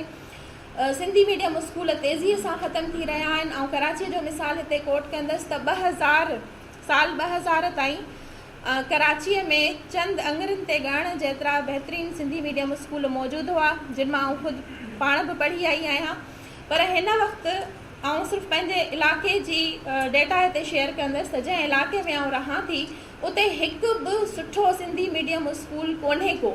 जेके बि स्कूल आहिनि उहे सभु जा सभु अंग्रेज़ी ऐं उर्दू मीडियम स्कूल आहिनि। त असां वटां तेज़ीअ सां इहो रुझान ख़तमु पियो थिए, सिंधी मीडियम स्कूल ख़तमु पिया थियनि ऐं असांजो ॿारु जॾहिं स्कूल में वञे थो त सभ खां पहिरियां हुनजो वास्तो पवे ई उर्दू ऐं अंग्रेज़ी ॿोलीअ सां थो। ऐं मूंखे अफ़सोस थियो इन ॻाल्हि ते बि त मूं जॾहिं पंहिंजे ॿार खे स्कूल में एडमिट करायो, पेरेंट्स टीचर मीटिंग में वियसि त उनजी टीचर उस्ताद जेकी हुई न मूंखे चयो त महिरबानी करे तव्हां पंहिंजे ॿार सां घर में उर्दू ऐं अंग्रेज़ी ॻाल्हायो त जीअं तव्हांजो ॿारु सुठी अंग्रेज़ी ॻाल्हाइणु ॼाणे वठे। त मूं हुन टीचर खे इहो चयो त बाबा इहो कमु तव्हांजो आहे, अंग्रेज़ी तव्हांखे सेखारणी आहे ऐं मां पंहिंजे ॿार खे घर में अंग्रेज़ी कतई कोन सेखारींदसि। हुनखे मूं स्कूल मोकिलियो ई न करे आहे त हू तव्हांजो कोर्स लैंग्वेज जेका बि तव्हां ॻाल्हायो था हुनखे हू पाणे फॉलो कंदो, असां घर में सिंधी ॿोली ई ॻाल्हाईंदासीं। त इहो हिकिड़ो तेज़ीअ सां असां वटि रुझान पैदा थी रहियो आहे। ऐं असां ॾिसूं था त काफ़ी सारा पेरेंट्स अहिड़ा आहिनि बि जेके घरनि में पंहिंजे ॿारनि सां उर्दू ऐं अंग्रेज़ी ॻाल्हाइनि था। मूं काफ़ी सारियूं माऊं अहिड़ियूं ॾिठियूं आहिनि जिन खे इन शइ जी अहमियत जी ख़बर कोन्हे ऐं हू पंहिंजे ॿारनि सां जेकॾहिं हुननि जो ॿारु फोर्स करे थो त न मूंखे सिंधी ॻाल्हाइणी आहे घर में, त हुनखे मारे बि उर्दू ऐं अंग्रेज़ी ॻाल्हाइनि थियूं त न बाबा तव्हांजो स्कूल वारनि चयो आहे इन करे असांखे उर्दू ऐं अंग्रेज़ी ॻाल्हाइणी आहे। तंहिंखां पोइ असां ॾिसूं था त तालीम जी जेका सालाना बजट आहे उहा 97 अरब रुपया ऐं 42 करोड़ आहे। पर सरकारी स्कूलनि जो जेको हाल आहे उहो तबाह कोन आहे। प्राइवेट स्कूल्स जेके आहिनि उहे तेज़ी सां वधी रहिया आहिनि, उहे माफ़ियाऊं बणिजी चुका आहिनि। उन्हनि में तालीम हिकिड़ो ज़िमेदाराना पेशो कोन्हे बल्कि कारोबार आहे। तंहिंखां पोइ ॿोलीअ जे हवाले खां जेको अहम मसइलो असां यूनिवर्सिटी में फेस कयूं था उहो इहो आहे त आउं सिंधी शोबे सां तालुक़ु रखां थी ऐं ॾिसंदी आहियां त जेके बि शागिर्द असां वटि दाख़िला वठी ईंदा आहिनि पहिरें ॾींहुं हुननि जो मुंहुं लथल हूंदो आहे।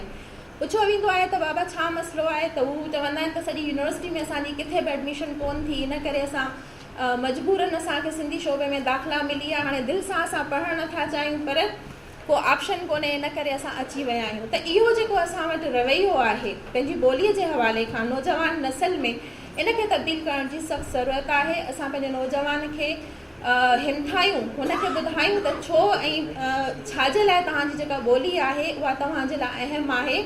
ऐं जीअं तव्हां ॿियनि मज़मूननि खे अहमियत ॾियो था ऐं उन्हनि जी इम्पॉर्टेंस तव्हां ॿियनि जे अॻियां वरजायो था त सिंधी ॿोलीअ जी अहमियत बि असां उन्हनि खे ॿुधायूं, सिंधी अदब खे पढ़ण जी असां अहमियत उन्हनि खे ॿुधायूं त उहा छो ज़रूरी आहे। तंहिंखां पोइ मार्केट लैंग्वेज तौरु सिंधी ॿोली खे अहमियत ॾियण जी ज़रूरत आहे। आउं ॾिसंदी आहियां मार्केट में निकिरंदी आहियां त ख़रीदार बि जेको आहे उहो सिंधी आहे ऐं शयुनि विकिरो करण वारो बि सिंधी आहे, पर ॿई उर्दूअ में ॻाल्हाए रहिया हूंदा आहिनि। त इहा हिकिड़ी अफ़सोसनाक सूरत हाल आहे।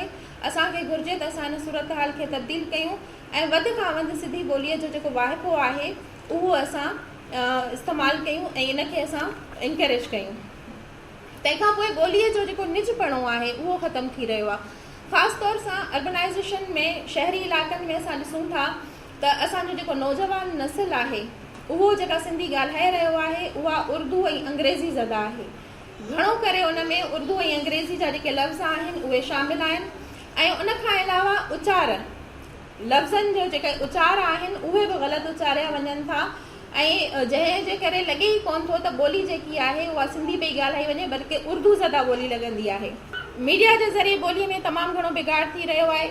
इहा ॻाल्हि बि हिते थी चुकी, प्रिंट मीडिया हुजे, इलेक्ट्रॉनिक मीडिया हुजे, सोशल मीडिया हुजे, असां हुन में ॾिसूं पिया त न सिर्फ़ु ग्रामर जूं ग़लतियूं बल्कि सौतियाती ऐं सर्फ़ियाती ग़लतियूं बि तमामु घणी थी रहियूं आहिनि, जंहिंजे करे हिकिड़ो वॾो नुक़सानु इहो थी रहियो आहे त ॿोलीअ जी जेका साख़्त आहे उहा तबाह थी रही आहे। तंहिंखां पोइ ॿोलीअ जी तरक़ी ऐं वाधारे लाइ क़ाइमु कयल इदारनि जा जेके इख़्तियार आहिनि उहे महदूद आहिनि।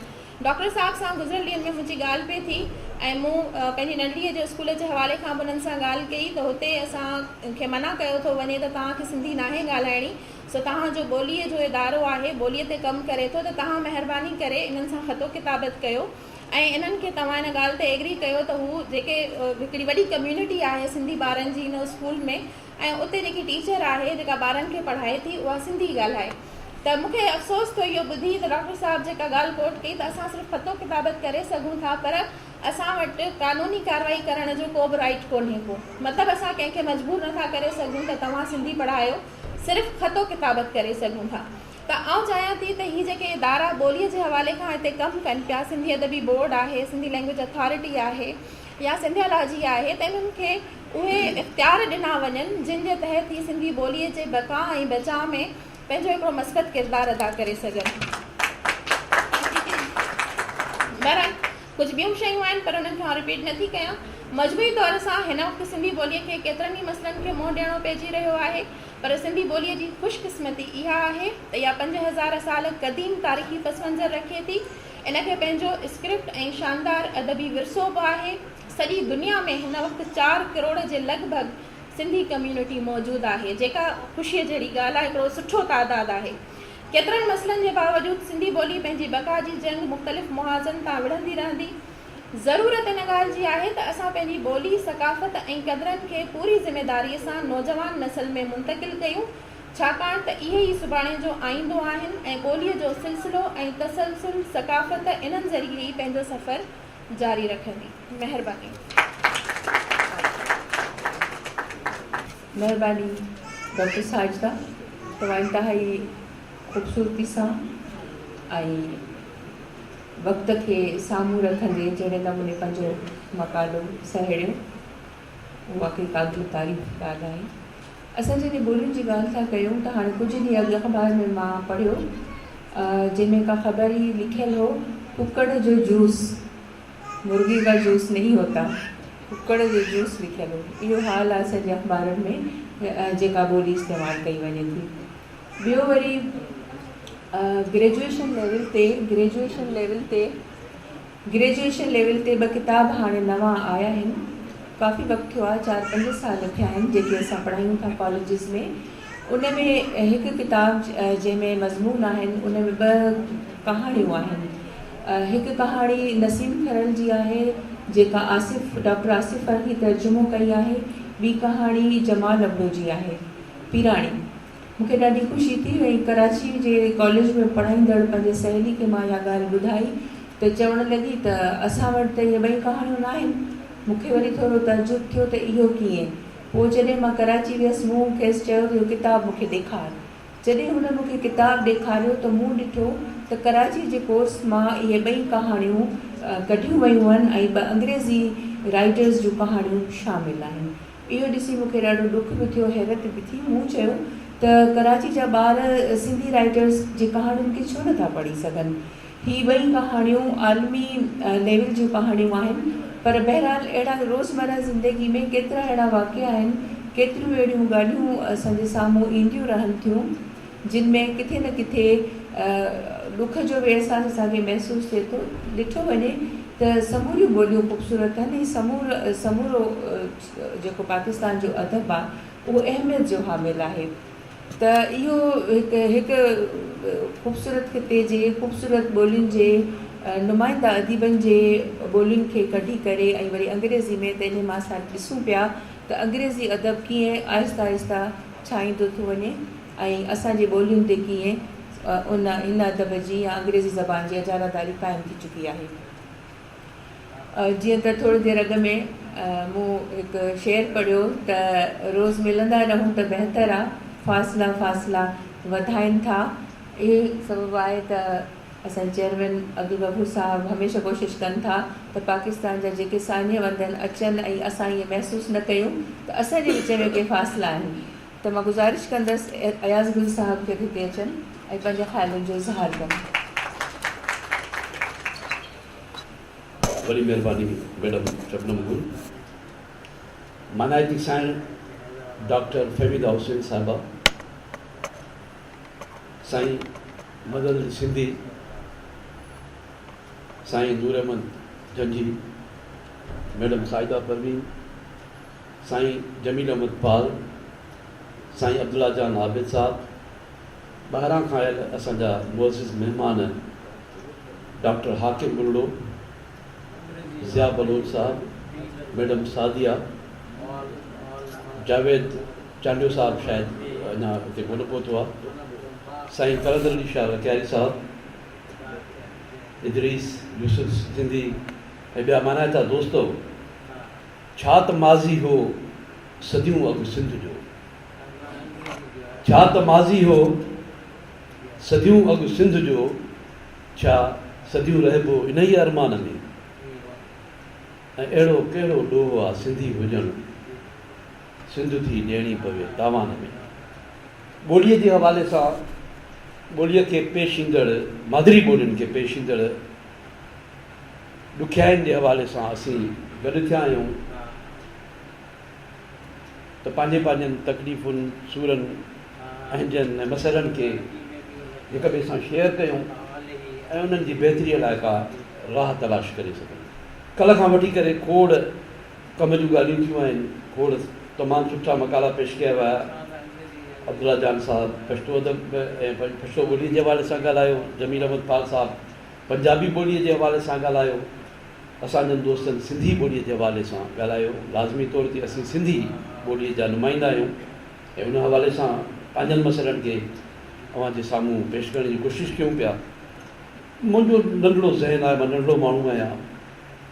मूंखे जेका बुनियादी ॻाल्हि इन सॼनि मामलनि में ग्लोबलाइज़ेशन जे हवाले सां सभई ॻाल्हियूं सोन जहिड़ियूं आहिनि, जेके मसइला आहिनि ॿोलियुनि खे, मादरी ॿोलियुनि खे, पर मूंखे जेका सम्झ में अचे थी सभ खां अहम ॻाल्हि सभिनी, हूअं त मादरी ॿोलियुनि जे हवाले सां, पर ख़ासि तौर ते पंहिंजी ॿोलीअ जे हवाले सां, सिंधी ॿोलीअ जे हवाले सां, उहा इहा आहे त असांजी ॿोलीअ जी मालिकी कोन पई थिए। अवां सभई कम पोइ करे सघंदव जॾहिं पहिरां पंहिंजी ॿोलीअ जी मालिकी कंदव। जेकर पंहिंजी ॿोलीअ जी मालिकी न कंदव, उन्हनि खे निंढड़को छॾे ॾींदव त पोइ अवां कुझु बि न करे सघंदव। नंढड़ी ॻाल्हि आहे, लतीफ़ साईं 350 साल अॻु में उथे थो, अरगुननि जो दौरु आहे, मुग़लनि जो दौरु आहे, अरगुन विया आहिनि, वञण वारनि मुग़ल अची विया आहिनि।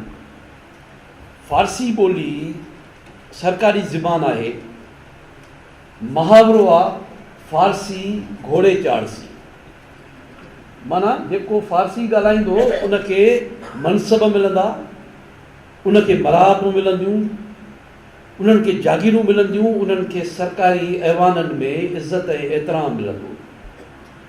अहिड़े वक़्त में लतीफ़ साईं पंहिंजी ॿोलीअ जी मालिकी करे थो। हू थो चवे, जे तूं फ़ारसी सिखे तूं ॻोल्हो तां ग़ुलाम। लतीफ़ साईं थो चए, जे तूं फ़ारसी सिखे तूं ॻोल्हो तां ग़ुलाम। को बि अदीब, दावा सां थो चवां, को बि शाइर ॿी ॿोलीअ सां, ॿियनि ॿोलियुनि सां नफ़रत न कंदो आहे, उनखे घटि न सम्झंदो आहे, पर इहो हू पंहिंजो क़ौमी फ़र्ज़ु सम्झंदो आहे त पंहिंजी ॿोलीअ जी मालिकी करे, पंहिंजी ॿोलीअ खे अहमियत ॾिए, उनखे अहमियत ॾियारे। लतीफ़ साईं इहो ई कयो। इहो बि ज़रूरी कोन्हे त तव्हां सिंधी ॿोली कंदा वठो, उन सां बि कुझु कोन्हे थियणो। लतीफ़ साईं जो सॼो रिसालो खणो, सॼे रिसाले में हिकिड़े हंध ते सिर्फ़ु सिंध जो लफ़्ज़ इस्तेमालु थियल आहे, उहो बि ग्लोबलाइज़ेशन जे पस मंज़र में, सॼी दुनिया इंटरनेशनलिज़म बैन अक़वामी जे पस मंज़र में साईं सदाईं करीम खे सिंध सुकार आहे। माना सॼी दुनिया जे सुकार जी ॻाल्हि आहे, उन सां गॾु सिंध जी ॻाल्हि आहे। पर शाह लतीफ़ खां वॾो क़ौमी शाइर केरु थी सघे? लतीफ़ साईं इहो बि न कयो त मालकी कंदे को तलवार खई मुग़लनि सां विढ़ियो को जहिड़ो कई, हुन नंढिड़ो कमु कयो जेको वॾो कमु थी वियो। हुन पंहिंजी ॿोलीअ खे बचायो पंहिंजी शाइरीअ में। हुन सॼे सिंध खे, सिंध जी ॿोलीअ खे, सिंध जा मुहावरा, सिंध जूं तशबीहूं, सिंध जा ॿूटा वण जर जंग सभिनी खे पंहिंजी शाइरीअ में ॻायो। हुन पंहिंजी ॿोलीअ जी मालकी कई।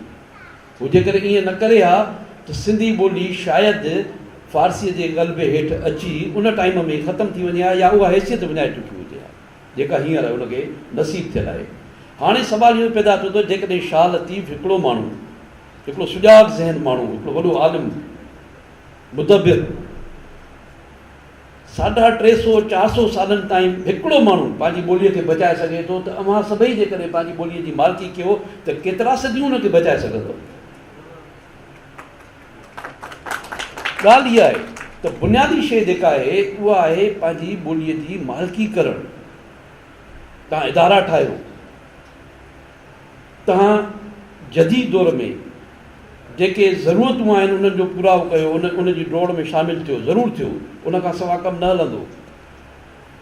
पर उहो सभु तॾहिं कयो जॾहिं तव्हां पंहिंजी ॿोलीअ जी मालकी जो अज़म खणी जेको आहे ॿाहिरि निकिरो, इहो सोचे निकिरो त असांखे पंहिंजी ॿोलीअ खे बचाइणो आहे, उनजी मालकी करणी आहे। सिंधी लैंग्वेज अथाड़ी हाणे उहो केरु कंदो? उहे माण्हू उन्हनि माण्हुनि खे करणु खपे जेके ॿोली ॻाल्हाईंदड़ माण्हुनि जा चूंडियल नुमाइंदा आहिनि, जेके सरकार ठाहिनि था, जेके सरकार में वेठा आहिनि, जेके कानून पास कनि था। साईं डॉक्टर अब्दुल गफ़ूर मेमून साहिबु असां लाइ वरी इज़त ऐं एतिराम वारो शख़्सियत आहे। हिकु ॿोलीअ सां निस्बत रखंदड़ हिकिड़े इदारे जो सरबराह आहे। कंहिं प्राइवेट स्कूलनि में मोकिलियोसि त सिटी स्कूल में वञे त ऐं उन्हनि खे चवे सिंधी ॿोली क़ाइमु कयो, 2 सिक्योरिटी गार्ड कढाए मोकिलींदसि ऐं ॿाहिरि कढाए छॾींदसि। हीउ कोन कराए सघंदो। इन जे करे त हिन वटि ताक़त न आहे। सवेर कंहिं ॻाल्हि कई, ॿोलियूं ताक़त सां, सघ सां जेको आहे उहे नाफ़िज़ करायूं वेंदियूं आहिनि। अंग्रेज़नि जीअं ताक़त सां नाफ़िज़ कराई पंहिंजी ॿोली, उन्हनि वटि ताक़त हुई, इन करे नाफ़िज़ थी वई। ॿी जेका कुत ख़ल्क़ हूंदी आहे, अवाम हूंदो आहे, उहो ॾिसंदो आहे त असांजो भलाई छा में आहे। अंग्रेज़नि जी हुकूमत आहे, अंग्रेज़ी सिखंदासीं त हिननि सां गॾु हली सघंदासीं, हिननि खे कंदासीं। माफ़ु कजो गफ़ूर साहिबु, मां हक़ीक़त जी ॻाल्हि थो कयां। हाणे इहो सरकार कराईंदी, उहो ई साॻी सरकार जेकॾहिं 10 जेके आहिनि मुसलह माण्हू हुननि सां गॾु करे ॾियनि, त जीअं वोटनि जी लिस्टूं ठहनि पियूं, माण्हू कोन पिया कराइनि न, या दुरुस्त न पिया कराइनि न। उहो हिकिड़ो जेको आहे रेंजर जो माण्हू, हिकिड़ो आर्मीअ जो माण्हू हुन सां गॾु वञे पियो, उहे साॻे माण्हू लिखाइनि पिया, दुरुस्त मालूमात लिखाइनि पिया। त पावर जी ॻाल्हि आहे, ताक़त जी ॻाल्हि आहे। जॾहिं सरकार चाहींदी त इहो सभु कुझु थी सघंदो, छो नामुमकिन आहे। अंग्रेज़ पंहिंजे दौर में ॿोली ठाहिनि था, असांजी ॿोली, उनजी अल्फ़ाबेट ठाहिनि था, उनजो ग्रामर ठाहिनि था, ऐं हिकिड़ो हुकुमनामो जारी कनि था त बाबा लाज़मी तौर ते सिंधी ॿोली जेका आहे उहा सरकारी ज़बान जो दर्जो रखंदी। इवन पंहिंजनि अंग्रेज़ी अमलदारनि खे बि उहे इन लाइ पाबंद कनि था त तव्हां जंहिं इलाइक़े में वेंदव उतां जी ॿोली सिखंदव। पंजाब में वेंदो त पंजाबी सिखणी आहे तव्हांखे, सिंध में वेंदो त सिंधी सिखणी आहे तव्हांखे। जेकॾहिं ईअं न कंदव तव्हांखे फौरी तौर ते उतां हटायो वेंदो, ॿियो कुझु बि न कयो वेंदो, पोइ जेल में न विझंदा। अंग्रेज़ जेकॾहिं ईअं करे सघे थो पंहिंजे दौर में, त असांजा सिंधी माण्हू पंहिंजी सिंधी ॿोलीअ खे बचाइण लाइ, सिंधी सरकार पंहिंजी ॿोलीअ खे बचाइण लाइ इहो छो नथी करे सघे? बिल्कुलु करे सघे थी। कानून बि कल्ह हिन ते खोड़ ॻाल्हियूं थियूं। सरदार अली शाह साहिबु तमामु सुठियूं ॻाल्हियूं कयूं, जामिया सुठियूं ॻाल्हियूं कयूं, मैडम शबनम ॻाल्हायो तमामु सुठो। त इहे सभई शयूं जेके आहिनि उन्हनि जो जेको आहे अमल करण लाइ ज़ाहिर आहे सरकार खे पंहिंजा अख़्तियार असीं सोचियोसीं जॾहिं तक़रीर ख़तमु थी त गफूर साहिब ऐं असां वेठे सोचियोसीं पए त जेकॾहिं हाणे नयूं गवर्नमेंट ठहंदियूं ऐं सरदार अली शाह साहिबु जेकॾहिं वरी ॿीहर मिनिस्टर थिए थो त हुनखे तालीम जो मिनिस्टर थियणु खपे, छो त हुन कल्ह ॻाल्हि कई पई त मां तालीम जे वज़ीर खे वरी चवंदो रहियुसि त ख़ानगी स्कूलनि में सिंधी ॿोलीअ खे पढ़ायो वञे, पर हुन ते अमल न थियो। त अहिड़ो माण्हू जेको पाण इहा ख़्वाहिश रखे थो, अहिड़ी दिली तमन्ना आहे हुनजी, इरादो रखे थो, उहो जेकॾहिं पाण थिए त शायदि हुन ते अमल कराए सघे ऐं उहे अहिड़ा अख़्तियार जेको आहे लॻे में अथार्टी खे बि ॾेई ॾियारे सघे, त उहे पंहिंजो जेको उन्हनि जो कमु आहे उनखे नाफ़िज़ अमल करण वारो जेको आहे अमली तौर ते उन ते उहे अमल कराए सघनि, इहा सुठी ॻाल्हि थींदी। अच्छा, उन खां पोइ खोड़ शयूं आहिनि जेके तव्हांजी ॿोलीअ जे लाइ मसइलो पैदा कनि पिया। मिसाल तौरु छा, हाणे पहिरीं ॻाल्हि त असां ॿोलीअ खे सिर्फ़ु ॿोलीअ जे तौर ते इस्तेमालु कयूं या दुरुस्त नमूने सां इस्तेमालु कयूं, या भले ग़लति बि आहे त हलंदी रहे। जीअं सवेर ज़िक्र थियो त भई हाणे घरनि में स्कूलनि में ॿार जेका ॿोली ॻाल्हाइनि था उन में उर्दू बि लफ़्ज़ अची विया आहिनि, अंग्रेज़ी लफ़्ज़ बि अची विया आहिनि, पर हाणे इहो त थियो ॿारनि जो मामिलो। सुवालु इहो पैदा थिए थो त असांजा पढ़ियल लिखियल माण्हू, मीडिया में वेठल पढ़ियल लिखियल माण्हू जेके ज़ाहिरात दावा बि कनि था त घणा पढ़ियल लिखियल आहिनि, उते जेकॾहिं इहो जुमिलो इस्तेमालु थिए त डॉक्टर अब्दुल गफूर मेमण पंहिंजी ऑफिस में मौजूदु हुजे थो, त इहो कहिड़ो जुमिलो आहे, कहिड़ी ग्रामर आहे? मौजूदु हुजे थो, मौजूदु हूंदो आहे न, जेको सॼी ज़िंदगी पढ़ंदा आयासीं, मौजूदु हुजे थो, त हाणे छा इहा ॿोली ईअं ई हलंदी रहे? इनखे बि दुरुस्त करण जी ज़रूरत आहे। जेके असांजा पढ़ियल लिखियल माण्हू, ॿार त भली ग़लति ॻाल्हाईंदा छो त हुननि खे असां सेखारियो न आहे, पर वॾा त पढ़ियल लिखियल आहिनि न, असीं त पढ़ियल लिखियल आहियूं न। मां जेकॾहिं दुरुस्त इस्तेमालु न कंदुसि ॿोलीअ जो त उहो त ॾोह अञा वधीक आहे न, ॿारनि जे मुक़ाबले में असां ते वधीक उहो ॾोह थिए थो, उनखे बि दुरुस्त करण जी ज़रूरत आहे। ॿी जेको बदकिस्मती इहा आहे त असांजे हिते वरी बि कंहिं न कंहिं हद ताईं भले हिन कोशिशूं बि वठूं पिया, इदारा बि आहिनि, माण्हू बि आहिनि, असांजी ॿोली सिंध खां ॿाहिरि ख़तमु थींदी पई वञे। इहो बि असांजी ॿोलीअ खे हिकिड़ो वॾो नुक़सानु जेको आहे थींदो, असांजे अदब खे, असांजी ॿोलीअ खे इहो वॾो ख़ुदि नुक़सानु थींदो। उहे माण्हू जिन असांजी अल्फ़ाबेट ठाहिण में, असांजी ग्रामर ठाहिण में, असांजे अदब खे मालामाल करण में हिकिड़ो वॾो किरदारु अदा कयो, उहे हिंदू लेखक जेके लॾ पलाण में विरहाङे खां पोइ हलिया विया हितां, उन्हनि मां चंद माण्हू हाणे इंडिया में मौजूदु आहिनि, जेके सवनि हज़ारनि जे तइदाद में तव्हां विया, वॾा वॾा आलिम हुआ, अदीब हुआ, उहे सभु ख़तमु थी विया। 5-8 माण्हू सिर्फ़ु आङुरियुनि ते ॻणण जेतिरा, चओ त मां नाला बि खणा, उहे मौजूदु आहिनि जेके हुते सिंधी ॿोली खे मिड़ई कंहिं न कंहिं नमूने सां हलाईंदा अचनि पिया। उहो असांजो वॾो हिकिड़ो हिसो आहे। असां बेंगलोर वियासीं, बेंगलोर में वॾी इमारत हुई, वॾनि अखरनि में लिखियो पियो सिंधी स्कूल, हेॾो दिलि जेका आहे न हेॾी वॾी थी वई, हल सिंधी स्कूल बेंगलोर में हेॾो वॾो। अंदरि वियासीं, कंहिंखे बि सिंधी न पई अचे, न उस्तादनि खे न शागिर्दनि खे। ईअं ई आहे आगा खान यूनिवर्सिटी, ठीकु आहे, पर उहा जेका आगा खानी आहे, जेका ॿोली आहे उन्हनि जी पंहिंजी, उहा केरु थो ॻाल्हाए उते उन्हनि ईअं ई करे छॾियो आहे, किथे बि कोन्हे का। मूंखे तव्हांखे हैरत थींदी कि तमामु वॾे शाइर पंहिंजे दौर जे, उन जॾहिं पंहिंजी पोटीअ सां मुंहिंजो तारीफ़ करायो त उर्दूअ में करायो, उनखे हिंदी सॾीनि था उते, हिंदीअ में करायो, हुनजे पोटीअ खे, वॾे शाइर, तमामु वॾो शाइर, उनखे नथी अचे सिंधी। हाणे इहो हिकिड़ो वॾो अलमियो आहे, इहो सॼो त असां वटि, असांखे इन पासे जी बि असां हुनखे इलाही सम्झायोसीं त बाबा तव्हां हिते कोशिशूं वठो त तव्हांजी ॿोली कंहिं न कंहिं तरीक़े सां, पंहिंजी ॿोली जेका आहे उहा जीअंदी रहे। ॿियो कुझु नथा करे सघो, ठीकु आहे, तव्हांजा मजबूरियूं आहिनि, उते तव्हांजे पढ़ाई जो सिरिश्तो ॿियो आहे, पर घर में त तव्हां ॻाल्हाए सघो था न, ॿारनि खे सेखारे सघो था। हिकिड़ो इहो मतिलबु। ॿी ॻाल्हि कल्ह खां वठी इहा थिए पई त मार्केट जी लैंग्वेज सिंधी हुजणु खपे, यकीनन हुजणु खपे। साईं असीं मजबूर करे सघूं था।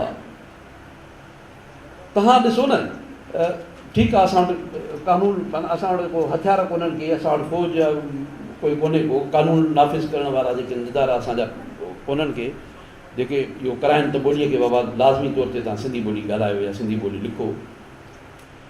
सोशल मीडिया ख़ुदि हिकिड़ो वॾो हथियार आहे, वॾी फ़ौज आहे। ताज़ो वाक़ियो थियो आहे डव मेडिकल कॉलेज में, हिकु सिंधी डॉक्टराणीअ खे, डॉक्टराणी या डॉक्टर, उनखे सिंधी जॾहिं हुन ॻाल्हायो त उन ॿिए डॉक्टर हुनखे मना कयो त तूं सिंधीअ में नथी ॻाल्हाए सघे। उन ते जेको सिंध में एहतजाज कयो आहे, जेको मीडिया ते, सोशल मीडिया ते जेको एहतजाज कयो वियो, 3 ॾींहंनि में हुन माफ़ी वरिती।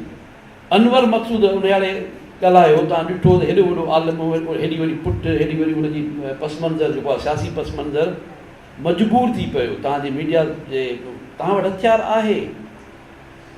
शाहिद मसूद जहिड़ो वॾो जेको आहे एंकर पर्सन जेको आहे, उहो टोपी वारे मामले ते तव्हांजे पेरनि में अची पए थो।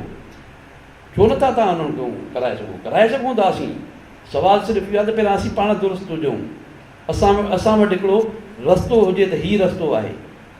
सिंध में सभई जेके प्रोडक्ट्स आहिनि, जेके मुख़्तलिफ़ ॿाहिरियूं कंपनियूं या लोकल कंपनियूं ठाहिनि थियूं, उनजो खापो किथे पियो थिए, वठण वारा केरु आहिनि? सिर्फ़ु 2 आइटम, मां ॿियनि आइटम ते नथो ॻाल्हायां। दावा सां चवां थो त 80% जेको उहा प्रोडक्ट आहे, उहा सिंधी माण्हू इस्तेमालु थो करे। कहिड़ी?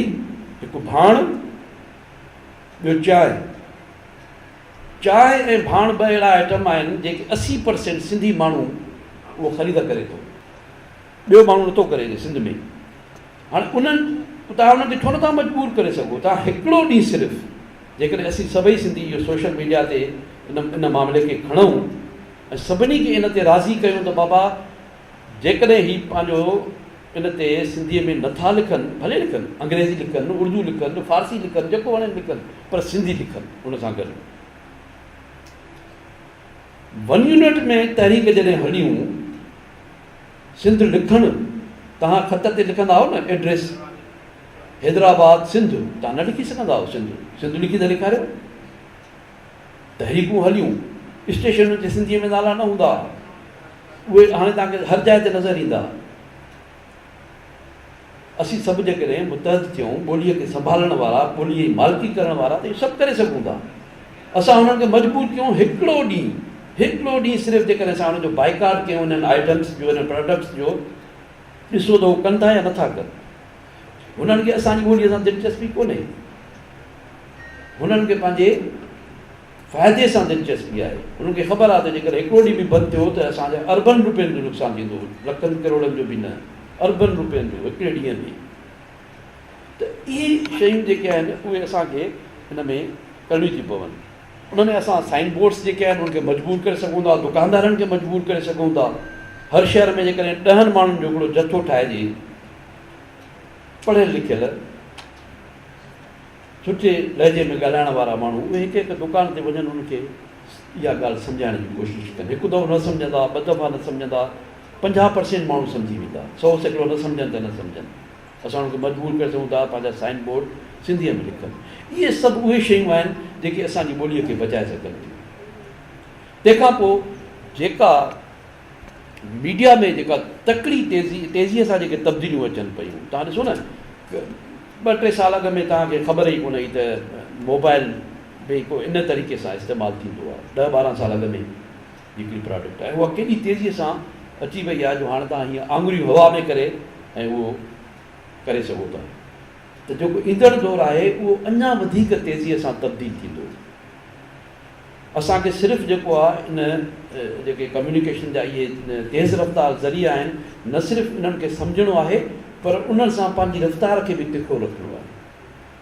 जेकॾहिं असां उहो सम्झंदासीं सिर्फ़ु ऐं स्लो हलंदासीं, आहिस्ते आहिस्ते हलंदासीं, तॾहिं बि असीं उन्हनि खे न पुॼी सघंदासीं, पोइ ते रहिजी वेंदासीं। इहे सभु शयूं आहिनि. मां घणो वक़्तु तव्हांजो न वठणु चाहींदुसि. ॿ टे गुज़ारिशूं हुयूं अव्हां जे आॾो. हिकिड़े सिंधी माण्हू ऐं हिकिड़े ज़िमेदार माण्हू हुजण जे नाते सां जेके मूंखे सम्झ में आयूं नंढड़े अकुल जे मुताबिक़ मूं अव्हां जे आॾो पेश कयूं. अव्हां जी वॾी महिरबानी.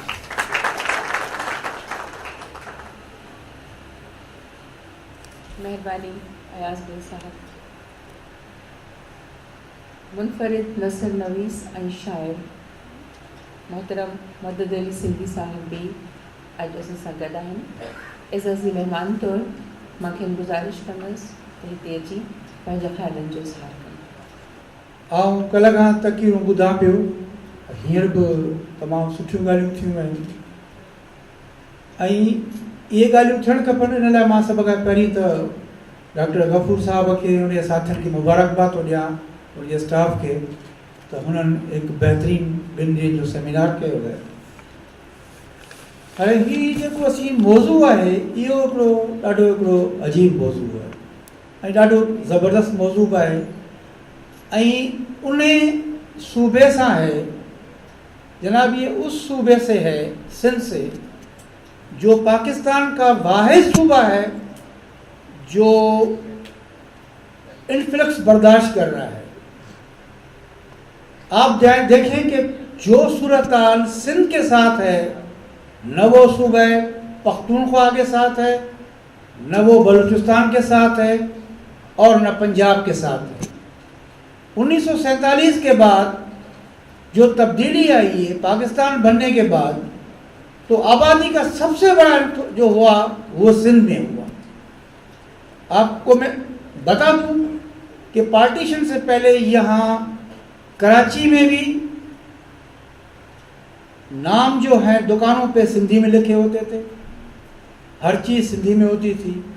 लेकिन एक तब्दीली आ गई और उस तब्दीली का शिकार जो है वो सिंधी हुआ है. कराची को सिंध से अलग किया गया. काफ़ी सालों से कराची जैसे हमसे अलग था, वन्यून बनाया गया.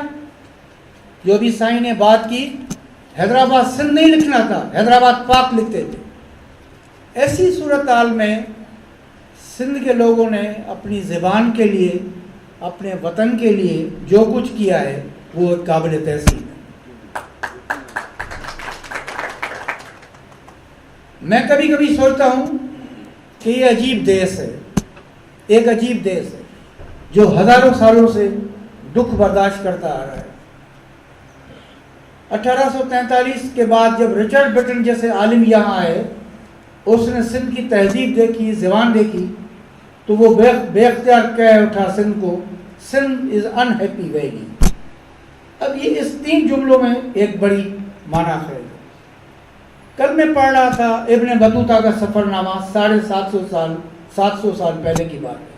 वो लिखता है कि आज मैं 7 पहुंचा और 7 के मदरसे पे गर्मी बहुत थी. 7 में मैं सोया हुआ था.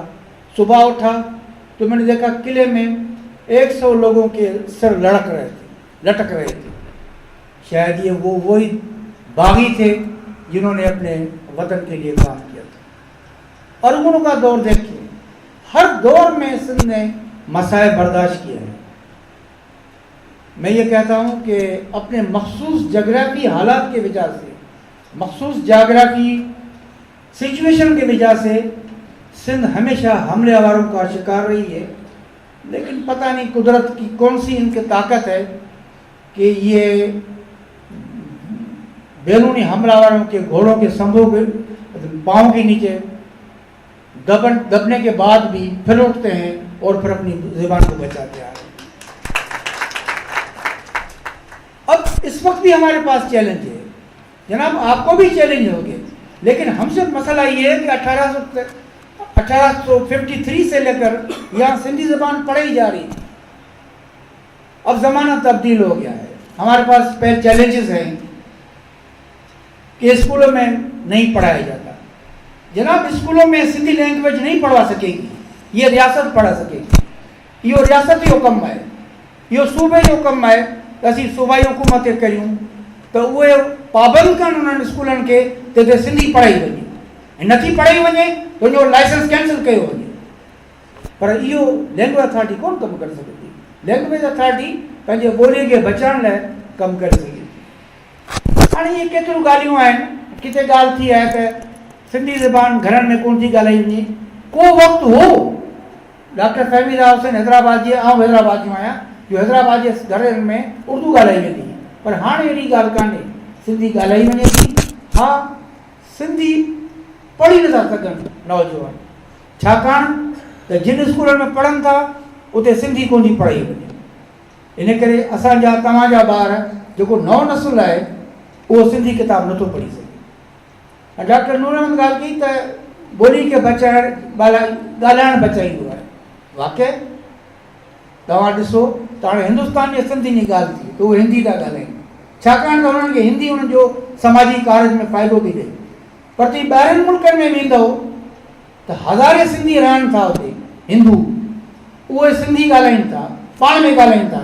मूं पुछियो छो, त चयूं असांजो कारोबारी मसइलो आहे, असीं पंहिंजा राज़ हिन में रखी सघूं था त को असांजो सम्झी न सघे। त इहे समाजी कार्य आहिनि जेके हलंदा रहंदा ऐं असां चैलेंजिस खे बर्दाश्त कंदा रहंदासीं, हुकूमतुनि खे असीं ज़ोरबार कंदा रहंदासीं त असांजे ॿोली जे बचाव लाइ। और जनाब ये सिंधी ज़बान इस वक्त भी मैं आपको बताता चलूँ कि पाकिस्तान की वाहिद ज़बान है जिसमें तमाम बहुत ज़्यादा किताबें छपती हैं, लिटरेचर छपता है, काम होता रहता है। ऐसे इदारे मौजूद हैं जो दिन रात काम करते हैं और इंशाअल्लाह ताला आगे भी काम करते रहेंगे। हमारे यहाँ काफ़ी दोस्त बैठे, मैं नाम नहीं ले सका हूँ, हमारे अल्लामा ताज जोहर साहब बैठे हैं और भी काफ़ी लोग बैठे हैं जो इस वक्त भी काम कर रहे हैं। तो डॉक्टर मोहम्मद अली मांझी साहब बैठे हैं। तो हम मायूस नहीं हैं, असी मायूस कोन आहियूं, असी मायूस कोन थींदासीं। तो दौर हो जेका मूं ते ॻाल्हि जेका अयाल ॻाल्हि कई त सिंध में फारसी में माण्हू ॻाल्हाईंदा हुआ, हुकुमराननि जी समूरी लिख पढ़ फारसी में आहे। समय सालनि जे ज़िल्लत खां पोइ शाह लतीफ़ पैदा थियो, जंहिं शाइरी करे दीवार चीन जहिड़ी दीवार सिंधीअ खे ॾेई छॾी। ऐं अॼु असां मायूस कोन आहियूं, सिंधी ज़बान तरक़ी तरवीज जे राह ते हले पई ऐं इंशाअल्लाह हलंदी रहंदी। वक़्त जूं हुकूमतूं ईंदियूं, पर असीं इंशाअल्लाह मुतहद आहियूं त पंहिंजा मुतालबा पंहिंजूं ॻाल्हियूं कंदा रहंदासीं।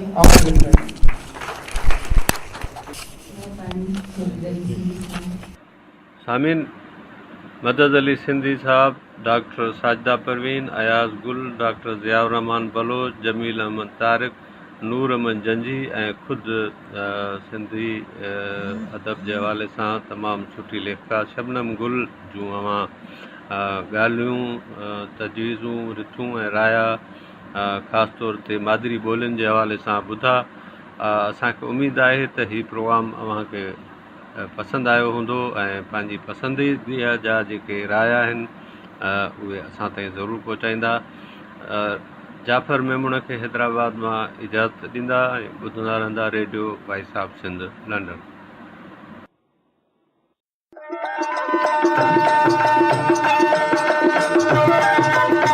दुनिया जो पहिरियों Sindhi web radio voice of Sindh London पंहिंजी नशरियात में सिंधी कम्युनिटीअ जो क़ौमी, समाजी ऐं सक़ाफ़ती तर्जुमान जी हैसियत में कमु करे रहियो आहे। मुख़्तलिफ़ प्रोग्राम ऐं लोक मौसीक़ी वसीले दुनिया जे सिंधियुनि खे हिकु लड़ीअ में पोइण जी कोशिश करे रहियो आहे। Radio voice of Sindh London खे सिंधी वॾे अंग में ॿुधी रहिया आहिनि। रेडियो खे अञा वधीक बहितर प्रोग्रामनि में मुस्तक़िल बुनियादनि ते हलाइण लाइ सिंधी कम्युनिटी पारां माली सहकार जी ज़रूरत आहे। सिंधियुनि जो क़ौमी आवाज़ radio voice of Sindh London कारोबारी न पर निज सिंधी कम्युनिटी बेस्ड रेडियो आहे। माली सहकार लाइ बैंक अकाउंट जा तफ़सील रेडियो जी वेबसाइट ते मौजूद आहिनि।